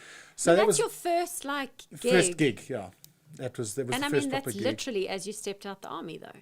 Yeah, well, you've got to make money. And But you've where? got to- I mean, yeah. So like, what keeps beautifully surprising me is how you are such a go-getter. It's like you know, look, I know when we're younger, we're a lot ballsier. We do things that we look back now and we're like, oh my God, I would never do that now.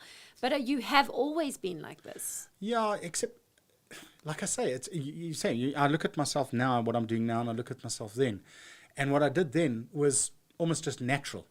It's much more calculated now because Yeah. you know so much about the past Yeah. and what can go wrong and what Yeah. can, that you sit back and you're actually a lot more careful about things and you try and calculate it through. But that's Yeah. something I'm dealing with at the moment. I'm going, I actually need to throw caution to the wind a little bit and Yeah. just get moving with things again.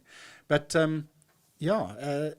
the go-getter is more from the fact it was absolutely, it's not even a conscious decision. It was the passion of doing. It was like, I didn't think about, can I do the music? Do I know how to write it? Am I good enough? It was like, this is all I want to do. I just want to write music. Someone's going to pay me 18,000 Rand, was I don't know, equivalent of 400,000 Yeah. Rand today or Yeah. something. And so Yeah. at 20 years old, I'll pay you 400,000 Rand to write the music track for this. And I'm going, I don't care what I'm going to make this happen. And you're just going to do it, you know. So No, but it's not all 20-year-olds have that gumption, even when they really want to do something, you know? I think so. Definitely. Yeah, okay. Yeah, maybe. But yeah, so anyway, I worked there for a year or two. Then, like I say, it was actually only about a year and a half. And like I say, I think back now, to me, my time there was forever. It was like I wasn't getting further enough. I needed to go further in my career. I was just doing these sort of like, we were like making documentaries, little documentaries. They were great. We went down, actually, I got involved in the shooting site. So one of the best sort of experience of my life. We went down at that point and stayed in, it was October, about October 1990, 91. One of those.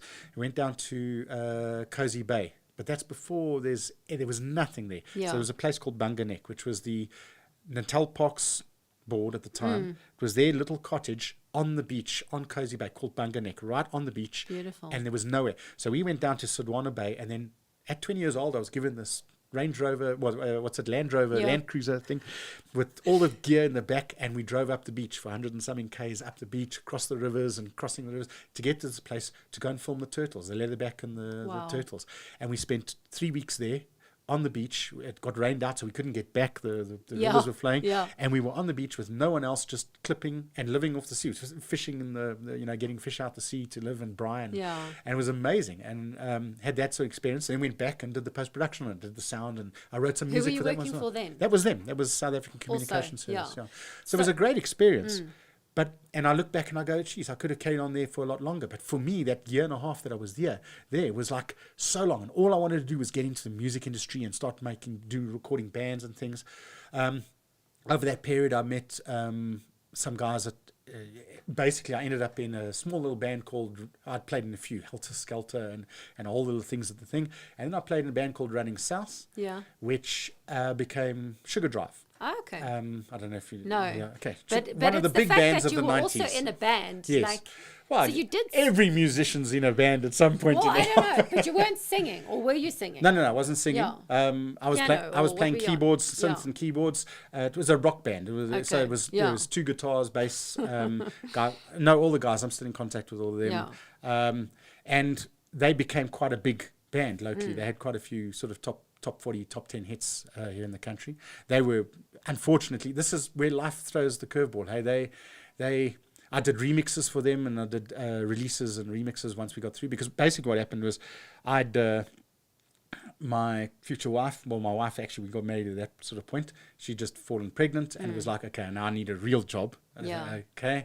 And I left the band. But so we'd formed Sugar Drive about probably a month or 2 months before I left. Yeah. But I left the band on good terms, and I said, I'll always be around and keep in touch, but I got to go and have a real job now and work 9 to 5. Yeah. That's when I got the jobs at Video Lab sort of thing. Yeah. But I was in this band. They went on, on a sideline sort of thing, like I say, in terms of luck, when I'm getting back to what's happening in life. They were doing really well here. They had, like I say, a number 1, number 2 hit in the country. They had several. I've got all their albums. They had, I think it was 3 or 4 albums together. Wow. They launched, they released here. They were just before, and they were contemporaries of Vonneboom and Prime Circle and the guys that went up there. But like Sugar Drive, they had backing, a little bit of backing. They got invited when Limp Bizkit were in the country. Yeah. They supported for Limp Bizkit. Limp Bizkit said, that's awesome. Come follow us around. We're going to Australia next and everything. And they went, we'd love to. They tried to get some money. I think they got a paltry little 15,000 rand from the record company or whatever. They went over and they played one show in Australia, I think in Sydney, with Limp Bizkit. Yeah. Limp Bizkit said, you got to stay here and come. They got back with the record company, no more funds. They had to leave, their visas weren't. They had to come back to South Africa, and guess what the band that then started supporting Limp Bizkit was the Gorillaz, and they became world famous. So they went around the whole world with them. Wow. So I always think, if Sugar Drive maybe went around, they would have been the Gorillaz of the time, but that's what happens, So Do you regret that? Do you have regret at that point where your wife said, I need you to get a... No, she didn't say that to me. That was my Okay. sort of decision. Back to Control Freak sort of thing. No, I don't have regrets. I love the band thing, but I was not 100% comfortable in it. Yeah. Control Freak thing Okay. again. The music that I put out, I wanted it to be my music. Yeah. I didn't want it to be Yeah. a band's music. I was writing, I was adding lines and things there, but it was a real rock band where the music that was being put out was effectively created out of a jam session between the guitarist doing what he Yes. wants to do, the bass doing, and you filter and you get something that's kind of working. Yeah. I was sitting there going, shit, I'd rather have the guitar doing this and So the you drums went doing where this, you ended up... doing what I wanted to do. Yeah, I mean, we always, like in life, right? Something happens, and because there's like a human, because that's how life works, a human comes to you, not a freaking angel.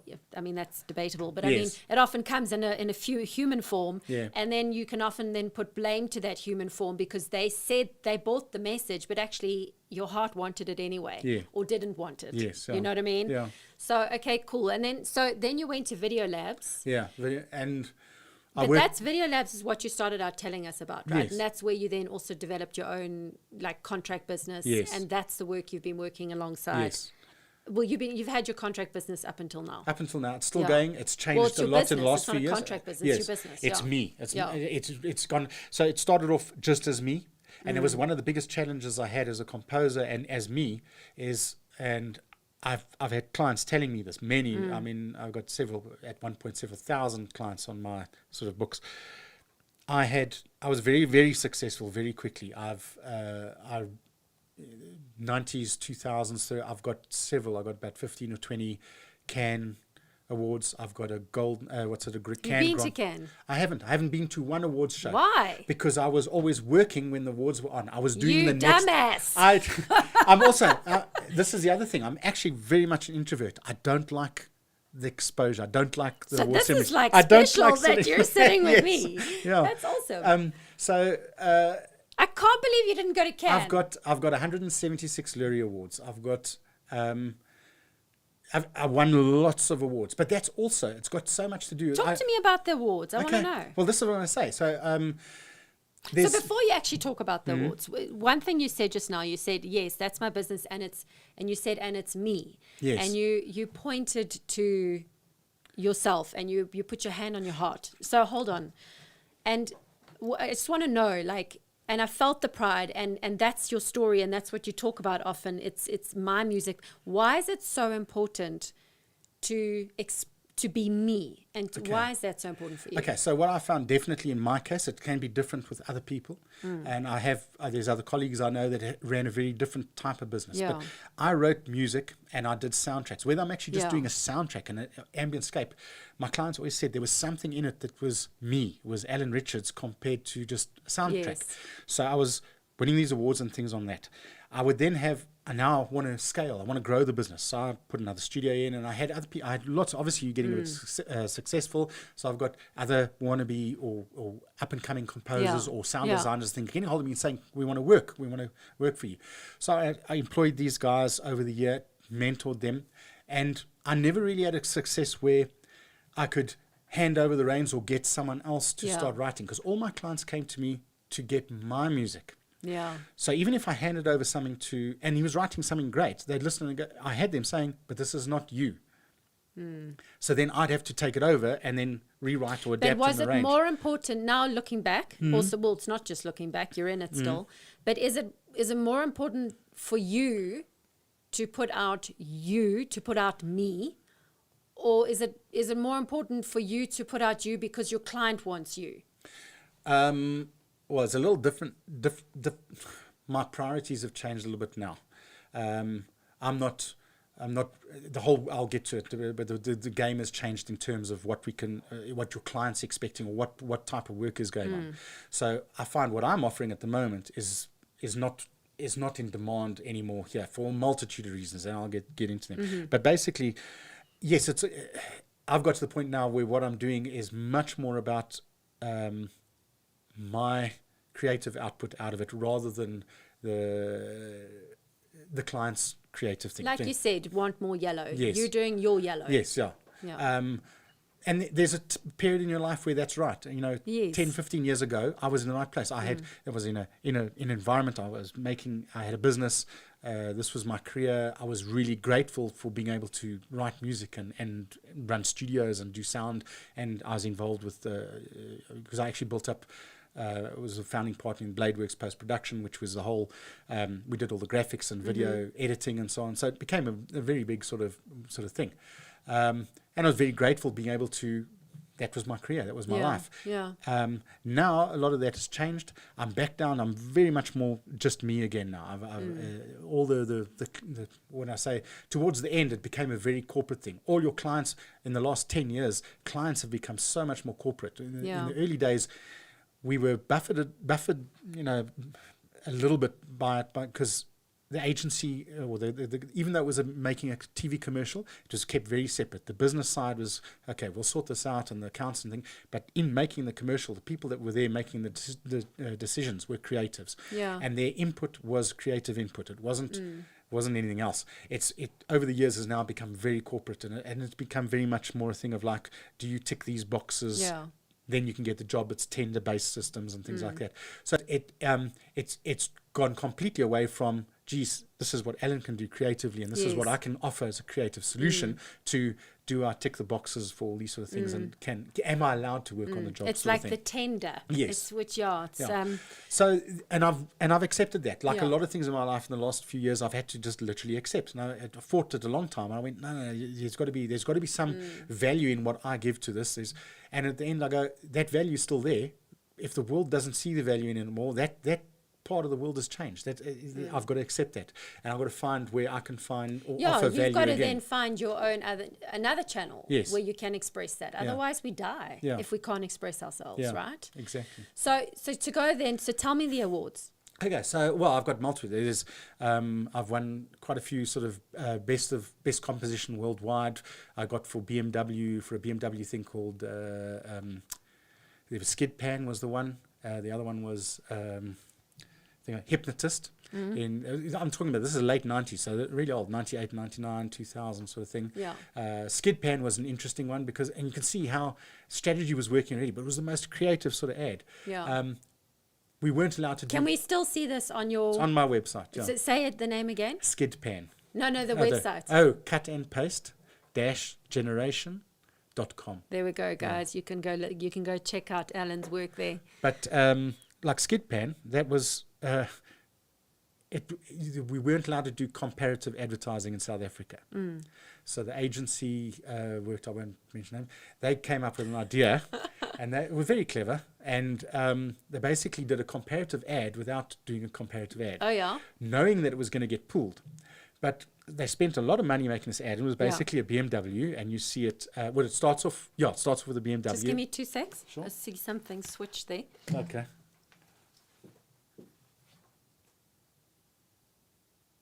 Just keep that going until it stops. I just want to double check here.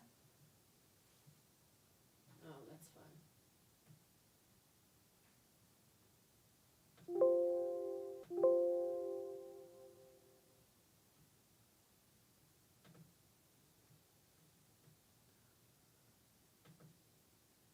I should have said no to that. There we go. It's fine. Cool. Yeah. So skid pan was, just to give an idea of how the world, or how agencies and how creatives were thinking in those days, multifaceted, laterally across everything, not just making a little film. So the BMW is driving around on a skid pan, and it's just handling it, saying it's got this new active control, what's it, the stability system, so it doesn't skid, and it's going. And it says, but one of our major competitors doesn't have this, and it shows, and they've taken the emblems off the car, but you can see it's the new, it was at that stage, the A4, the Audi, and the A4 goes, and it skids, So I creatively, now that was a massive amount of sound work, no one even realized it, but they didn't want to have skids, they wanted something musical and sort of thing. So I ended up recording opera singers, nuns and things, and sampling nuns and mixing that in with a skid and doing sound design. So that every skid was like, like this. And it was the skids, and there was this like score that I'd done, which was very sort of quite threatening, dark. Sort of. It was. I actually took, I think, some from some movies at the time. 12 Monkeys was out at the time, and it was like this ambient sort of dystopian era, because it was all shot from the steely greys and all that, the BMW at the time. And then it ends up in the camera tracks back and it says, well, it seems like one of our closest competitors can't. And the Audi skidded, but it's made the Audi rings in the emblem on the skid pan. That is brilliant. And it flighted. Now, in those days, was what's still now not so big anymore, but carte blanche. Your newest, biggest ad was always flighted Sunday night. Yes. Between carte blanche in the thing. It's like the most popular. Yes, TV. at the time was the journalism, real investigative journalism show, 60 minutes type thing. Yeah. So that was the ad, and went out between that. It was like the prime spot. Monday morning, all hell breaks loose. The Ogilvy, the agents for Audi, on lawyers, everything gets pulled off air. So now BMW are really upset. We've lost all the money we've spent on this. And the agency said, no, this is going to according to plan. And what happened was that debate about whether it was allowed to have of course, that caused advertising more like that attention. Was 6 months in the news. It actually ended up having its whole segment on carte blanche itself about were you allowed to do this. So their ad, they paid for one flighting, and they got 6-8 months worth of And over that period, then suddenly Merck came out with their ad with the Beat the Benz on the the Chapman's Peak, and they said, guys, we were actually the first to put this on our car. And they go, you didn't make an ad about it. And it was like, so it was all that sort of thing. So it's really nice to be involved with all that sort of stuff going through. For a long period, I did most of the BM ads, most of the... So carry on with the awards. Finish. So that's it. And what about on the film side? I love film. I'm like a big film fan. Has always been a passion side for me, and it takes up a lot of your time. So when in the really busy days, there's from when I started, there was definitely more of an overlap between, okay, you're a sound engineer, composer, you do film and you do TV and that. Within about 5 years into my career, it became a very separate thing. It was like, are you a film composer or are you a TV commercial composer?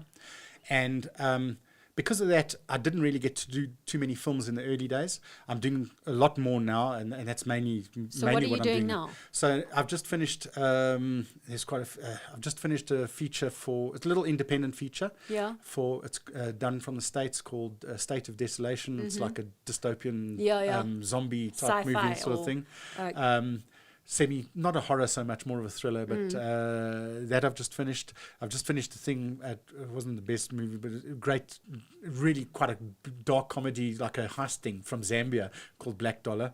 The local ones I've done a one called, quite a few lately, one called Hex. These are, most of them are actually on Netflix and on multi-choice DSTV and things like that as well. The Furnace is on Amazon Prime worldwide. That was struggle type, survival movie. Yeah. Girl gets stuck, running in the bush. Oh, okay. Yeah. But Simbamba which was released internationally as a horror. It's under the Lullaby. That's actually quite a good horror movie.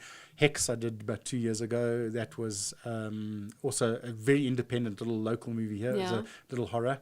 Quite a few little horrors and things come up lately. Before that, I'm not surprised. before that, there's ones. I did the original Bakhat 1 and Bakhat 2. There was Blitz Patrolli. Yeah. I'm trying to think of all these movies. I've worked on 30 movies composed, 45 that I've done sound mixing and sound tracks on. And then, so I was thinking about this. I don't know why. I have this vision of me. I'm putting something in the dishwasher like a couple of nights ago because I love film. And I've acted in some of the local sitcoms here, right? Scandal. Okay. And in a couple of films, but like independent short films. But I often wonder, like, when you're watching these films, like, how do they just like get this music out of a file in their head and place that music at that particular point in a film? Like, I find that so incredible. Okay, it depends on the process. A lot of editors and directors will sit and they'll put what they call temp tracks down. So they'll lift music from, like now, I can imagine there's a lot of, if you're doing a sci-fi type film, guys are going to go and lift the music that was used on Dune or something like that. And they'll just put it there as a temp and go, that kind of works. And then they'll lift something from here, maybe even go back to Star Wars or something. And they put it down, they get the feel of something going. And that'll become the brief to someone like me as a composer and say, this is the genre, this is where we want to go in. Yeah. They've edited, so the energy and the pace and everything is correct. You've got to now write your own music in that sort of genre, that style, but keep that energy and pace, which is the one way. Otherwise, it can go completely opposite. And like this zombie one that I've just done, the State of Desolation, purposely he sent through everything. They edited to music, I'm sure. But he sent through and he said, I'm not giving you any music, no sound. I want to hear just what you do on it. Yeah. So then it becomes the same sort of process, I think, kind of, but in reverse. It comes from the composer rather than from the director. So I sit there and I look at it and I go, and I'd seen movies recently that just really, really jumped out at me. That particular one I'd watched, Annihilation, and that end section with the confronting the alien sort of thing, and it became just a music track. There was no sound effects. It was just this highly electronic sort of thing. Now the electronic thing didn't translate to. I tried it and I could see it wasn't going to work with this type of movie. It wasn't as stylized enough like the Annihilation thing. But there were some nice organic elements of some little guitar lines and things like acoustic guitars that I again brought in quite a small section of orchestra. So it never got too big. It never got to the big philharmonic sort of type thing. It was a small sort of section. So it always kept it intimate, which really worked. And I sit and make those decisions. These characters are alone in the wilderness. They're traveling through. It's not a big thing. They're not fighting this massive army or anything like this. It's just their little internal struggle. So, that small sort of, when I say orchestral, it's not always, it's quite electronic as well, but it was very organic. So it felt very natural on the thing. And you develop the theme and you work on the themes. And there's all little tricks of the trade, or not tricks, but it's natural formulas that you need to learn. Now, part of that has been self-taught in just exposure, just looking and seeing what works. That's where TV commercials, even though you're only doing 60, 70, 80 seconds or 30 seconds or whatever, very difficult in 30 seconds. When you've got to tell a whole story and go through, which I was exceptionally good at. I was told I was very good at telling a long narrative in a very short space of time, like the edit.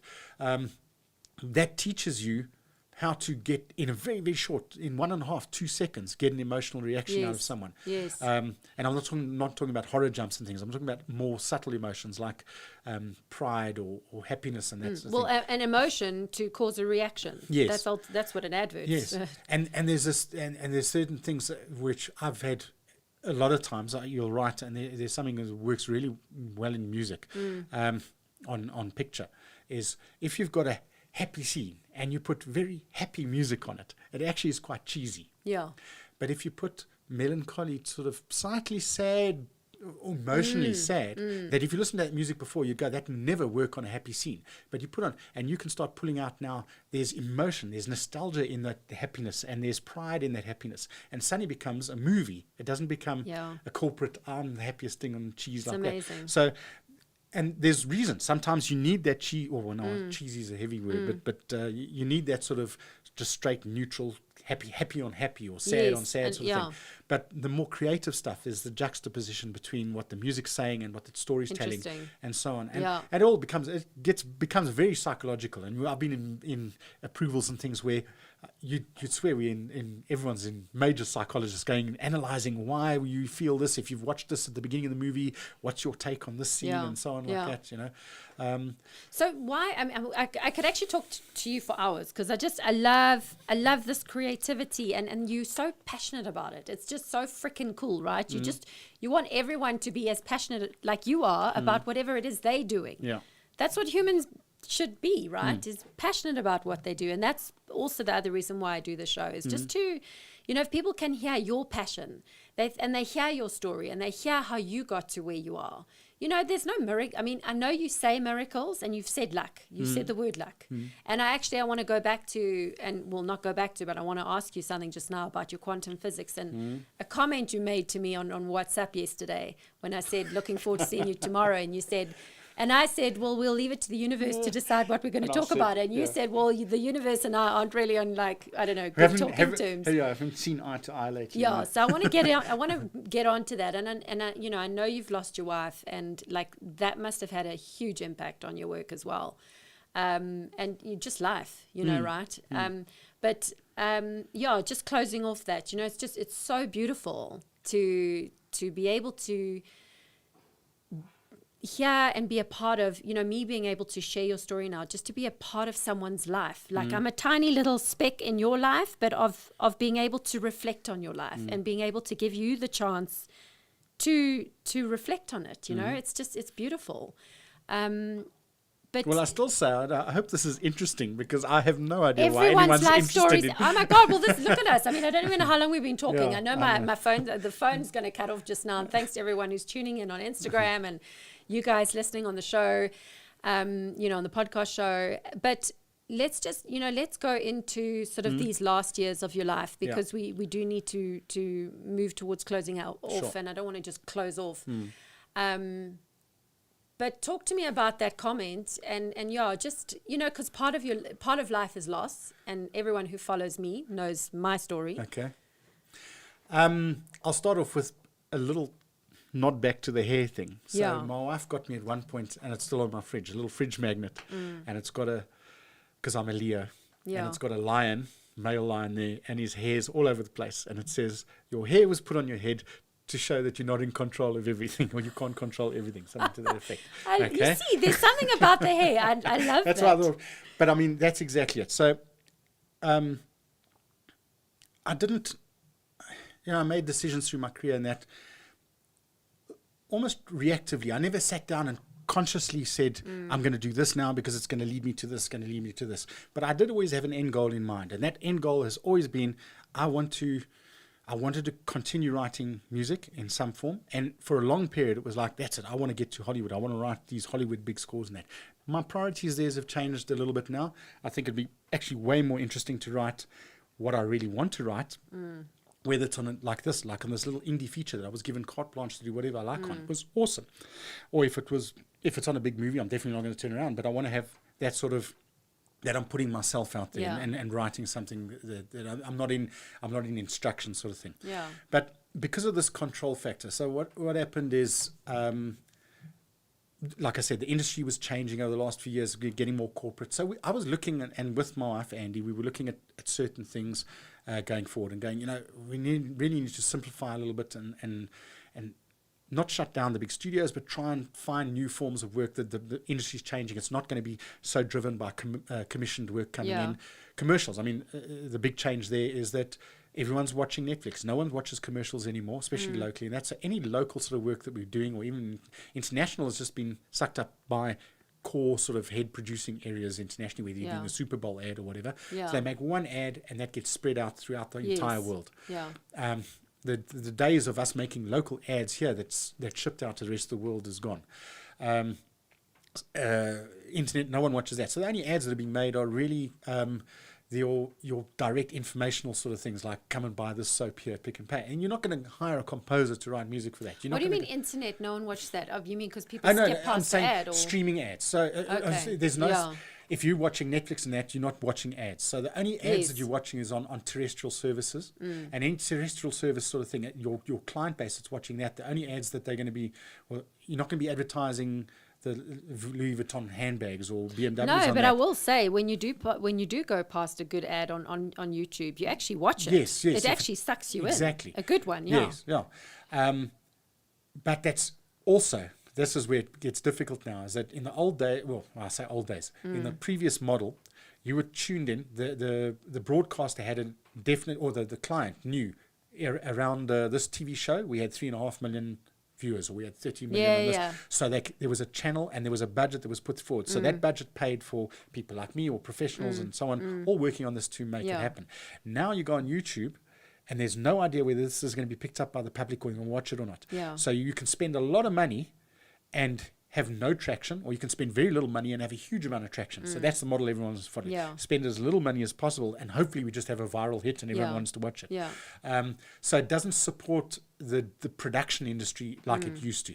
Budgets across the whole range have dropped by more than tenfold in the last 10 years, sort of thing. But people are making, there's always you adapt to the new situation and so on. I was sitting at that point and going, I've worked in this so long, I don't know if commercials are never going to be what they used to be. I'm not going to be doing 2 or 3 a day like I used to. Yes. They have dropped them. The capacity there is dropped massively as well. Anyway, we were looking at these sort of things. But then out of the blue, so beginning of 2018, I'd just done this movie called Simbamba Lullaby, which actually got quite a big release in the States. Yeah. Actually, over the period of this time in 2018 was over the Oscars.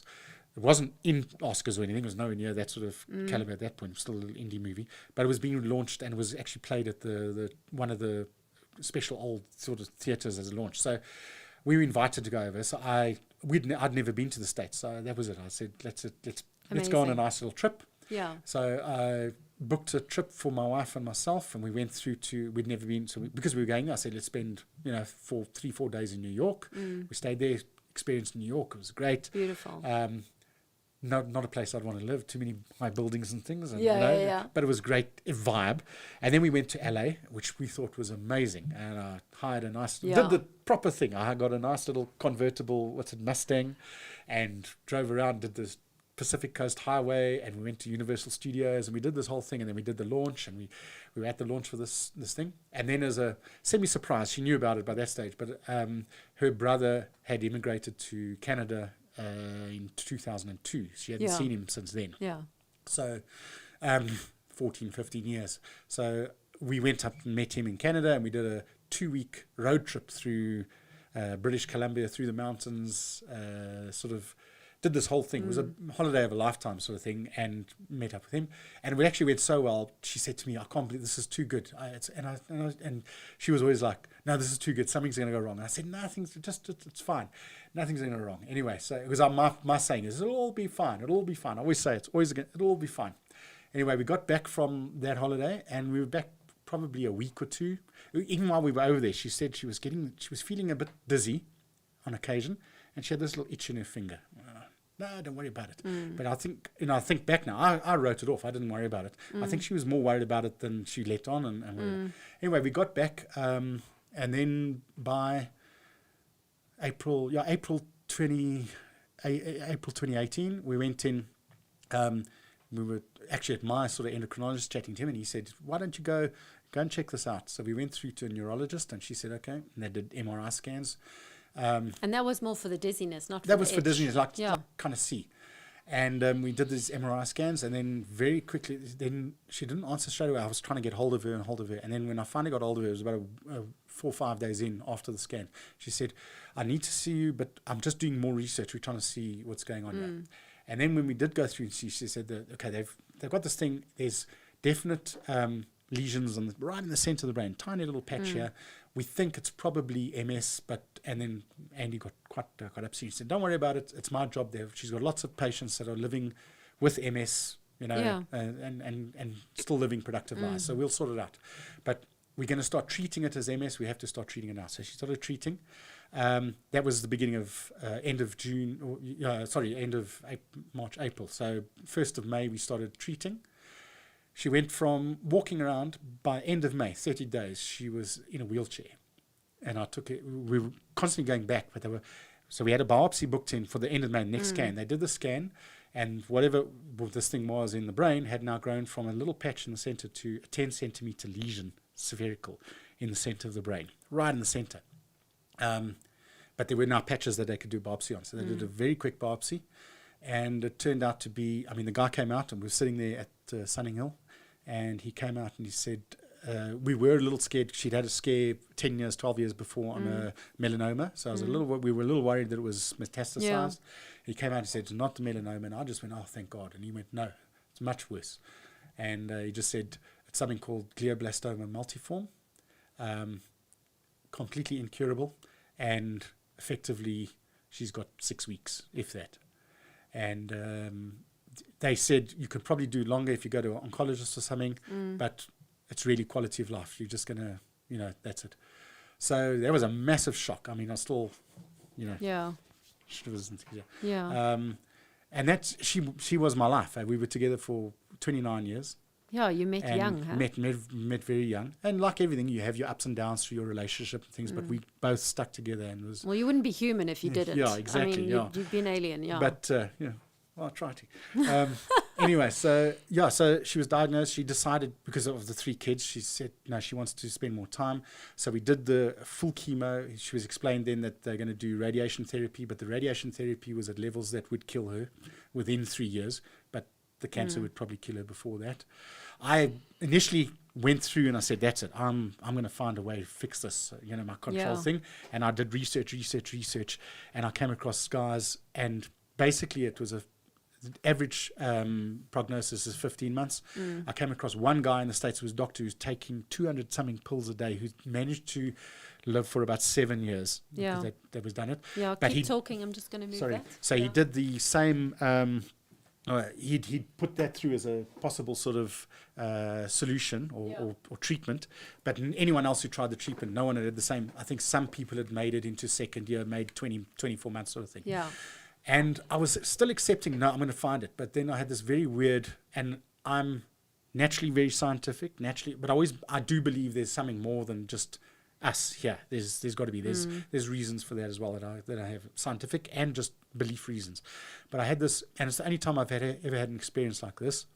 I was asleep early morning, just lying there, and I was dreaming. It's very obvious what this dream is, but it was more than dream. It was absolutely vividly real. It was more real than reality now. Yeah. And I was in this desolate wasteland, and there was this tree, and this tree was me, was my life and our life. And it was fallen over, and the roots were sticking up, and there was this creature eating the roots. Yeah. And I knew it was the cancer, and I ran over, and I was going to destroy this creature. I was furious. I was going to take it out. Yeah. And as I was running over to it, I heard Andy's voice say, Alun. And I ran, and as I got to it, she again, Alun. And she actually woke me up. Yeah. And I woke up, and I looked at her, and I said, I was about to save you. And she said, I know. And I went, and then she said, I'm sorry, because I was, she had to go to the toilet, and she was waking up, and I needed to get her to the loo. So I then got her, and I went back, and I just had this overwhelming dread. I just felt, that's it. It's 100% certain that my life as it was is over. It's gone. It's not like that anymore. It had this absolute devastating feel. And still, when I think about it, I still remember how real that felt. But, and I said to her, I wanted to go back to sleep to see if I could get into this dream again and do something about it, but never, ever again. And that was it. And she didn't even really remember, because we had this communication right through to the end, but it became a charades type thing, because I learned a lot about how the brain works. Yeah. I mean, and this was not literature. It was actually, I did video. I took video of it as well to try and learn it, because I'm always like trying to fix things. But she'd be watching TV. We'd be lying there, and then I've got the coffee machine up, and she'd want tea or coffee, but then she'd say, "Beam me up, Scotty," because we'd just been watching Star Trek or something. But in her mind, she's saying, "Beam me up, Scotty," but in her mind, she's saying, "Can I have some tea?" And she looks at me like, why are you not understanding me? I'm saying, get me some tea. But she's saying, beam me up, Scotty. Or the other way around. And then occasionally she'd suddenly start speaking Afrikaans.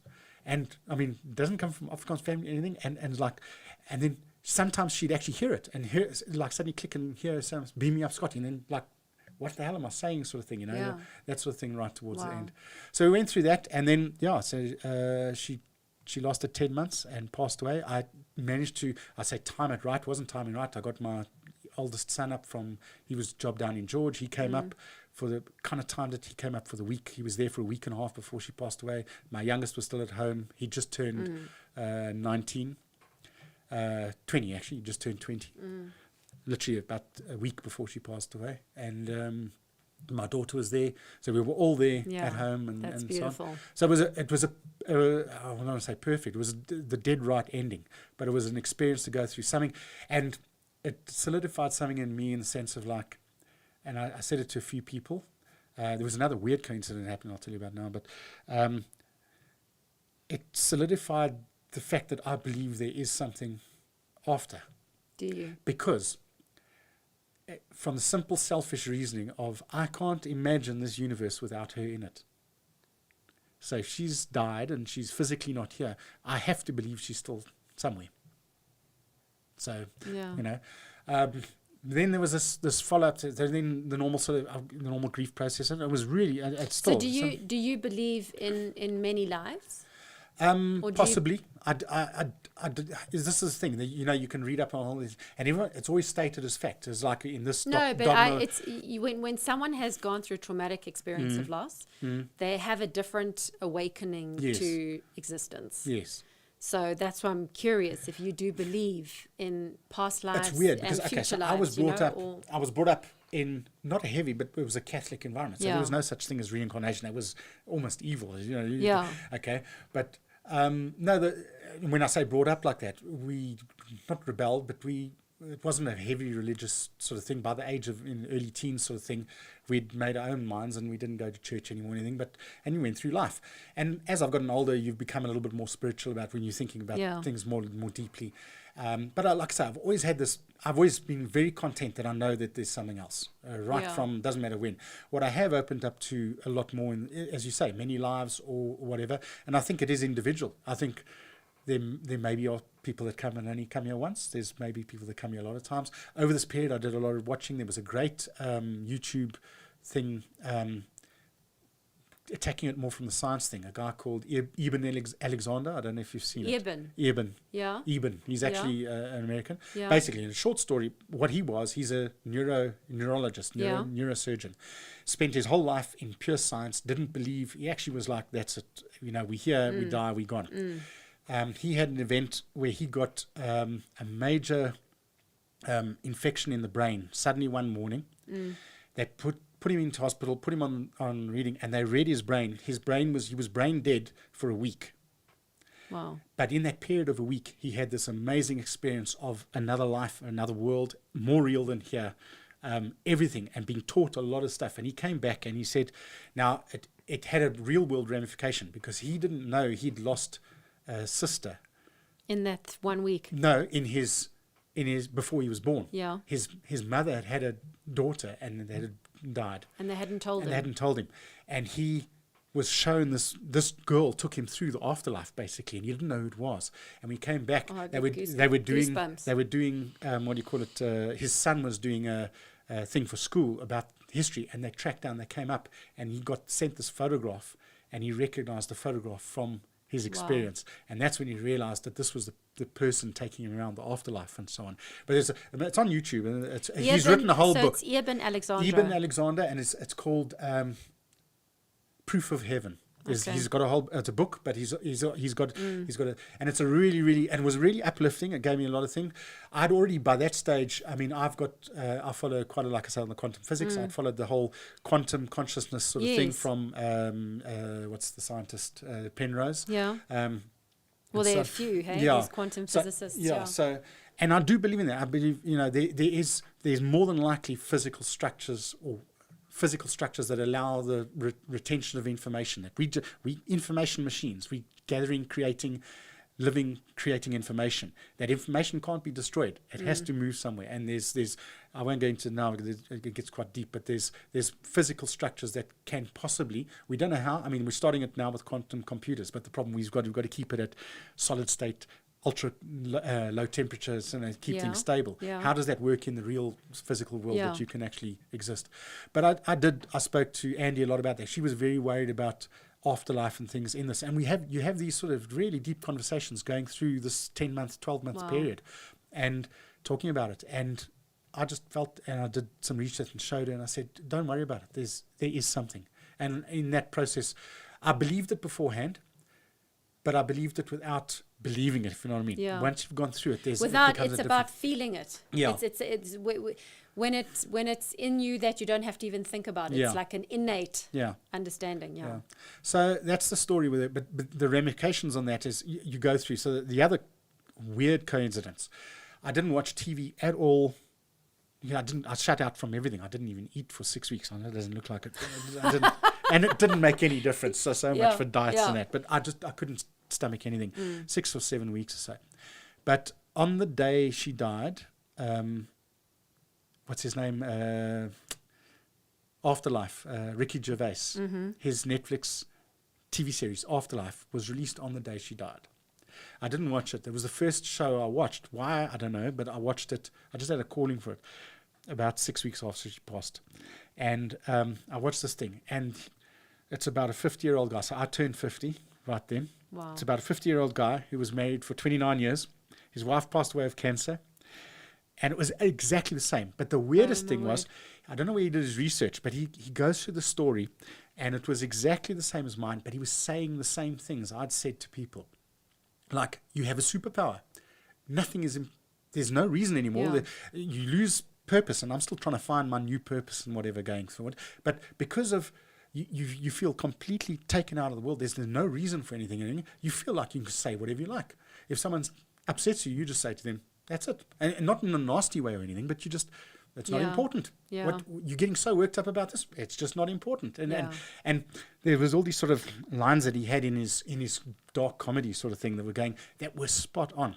The only difference that he had, what I had a big problem, or the big change in my life is over that same period, over that 2018 while she was sick, I was running my business from home.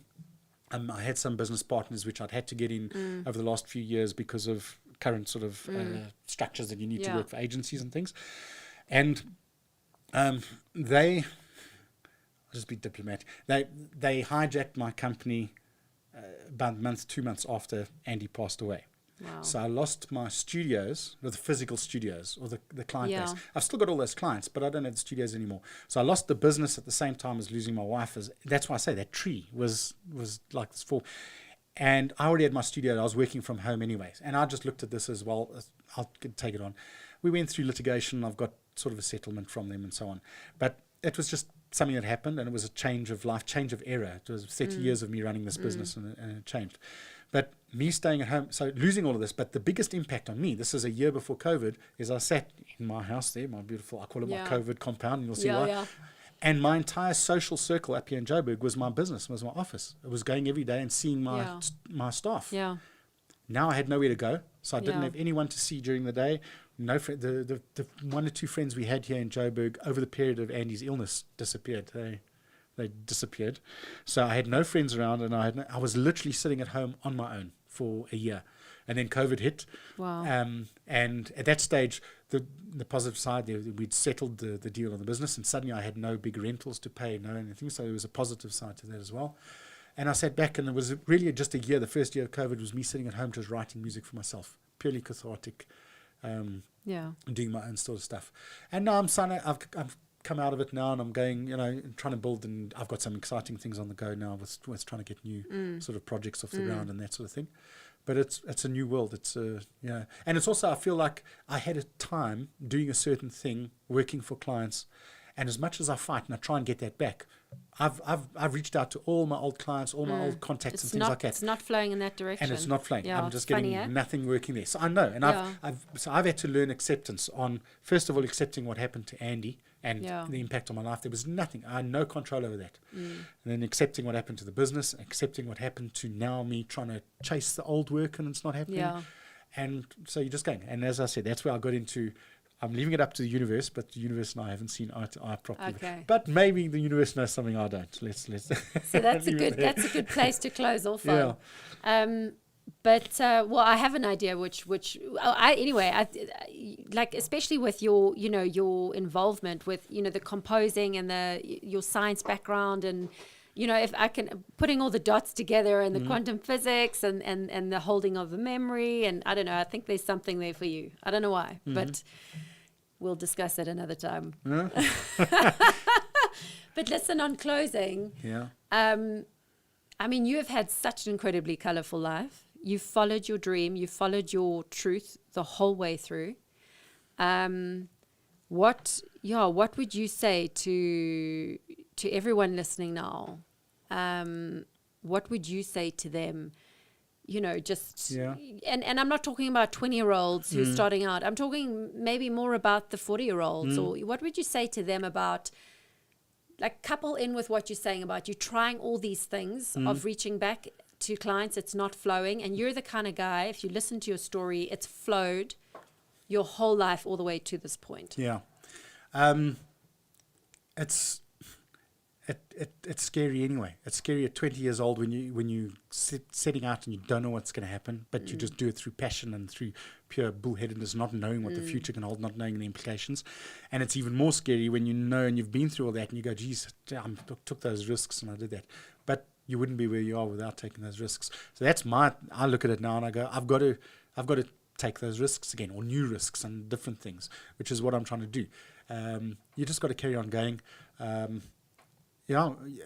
There's a few things, and people have said, just be true to yourself. You just got to, there's going to be temptations in business and everything. I think Richard Branson said, the best way to do it is if you have a moral or a dilemma and you're looking at something and you want to do, and you have to do something, you've got to look at it and go, imagine if the world finds out about this and it's put in the newspaper tomorrow. Your decision you make now, will you be proud of that being published to the world or not? And if you are, then you're making the right decision. If you're not, if you think, oh, I don't want anyone to find out about that, that's not the right way to go. So if you carry on making those decisions going forward, you can see what the universe unfolds for you. And I'm doing the same thing. Hope to see what happens in the future. Hopefully it gets more colorful even. So, yeah. Beautiful. Thanks, Alun. Thank you very much. Yeah, thanks for coming on the show. Thanks, Jen. I think we're going to have a glass of whiskey or wine together sometime.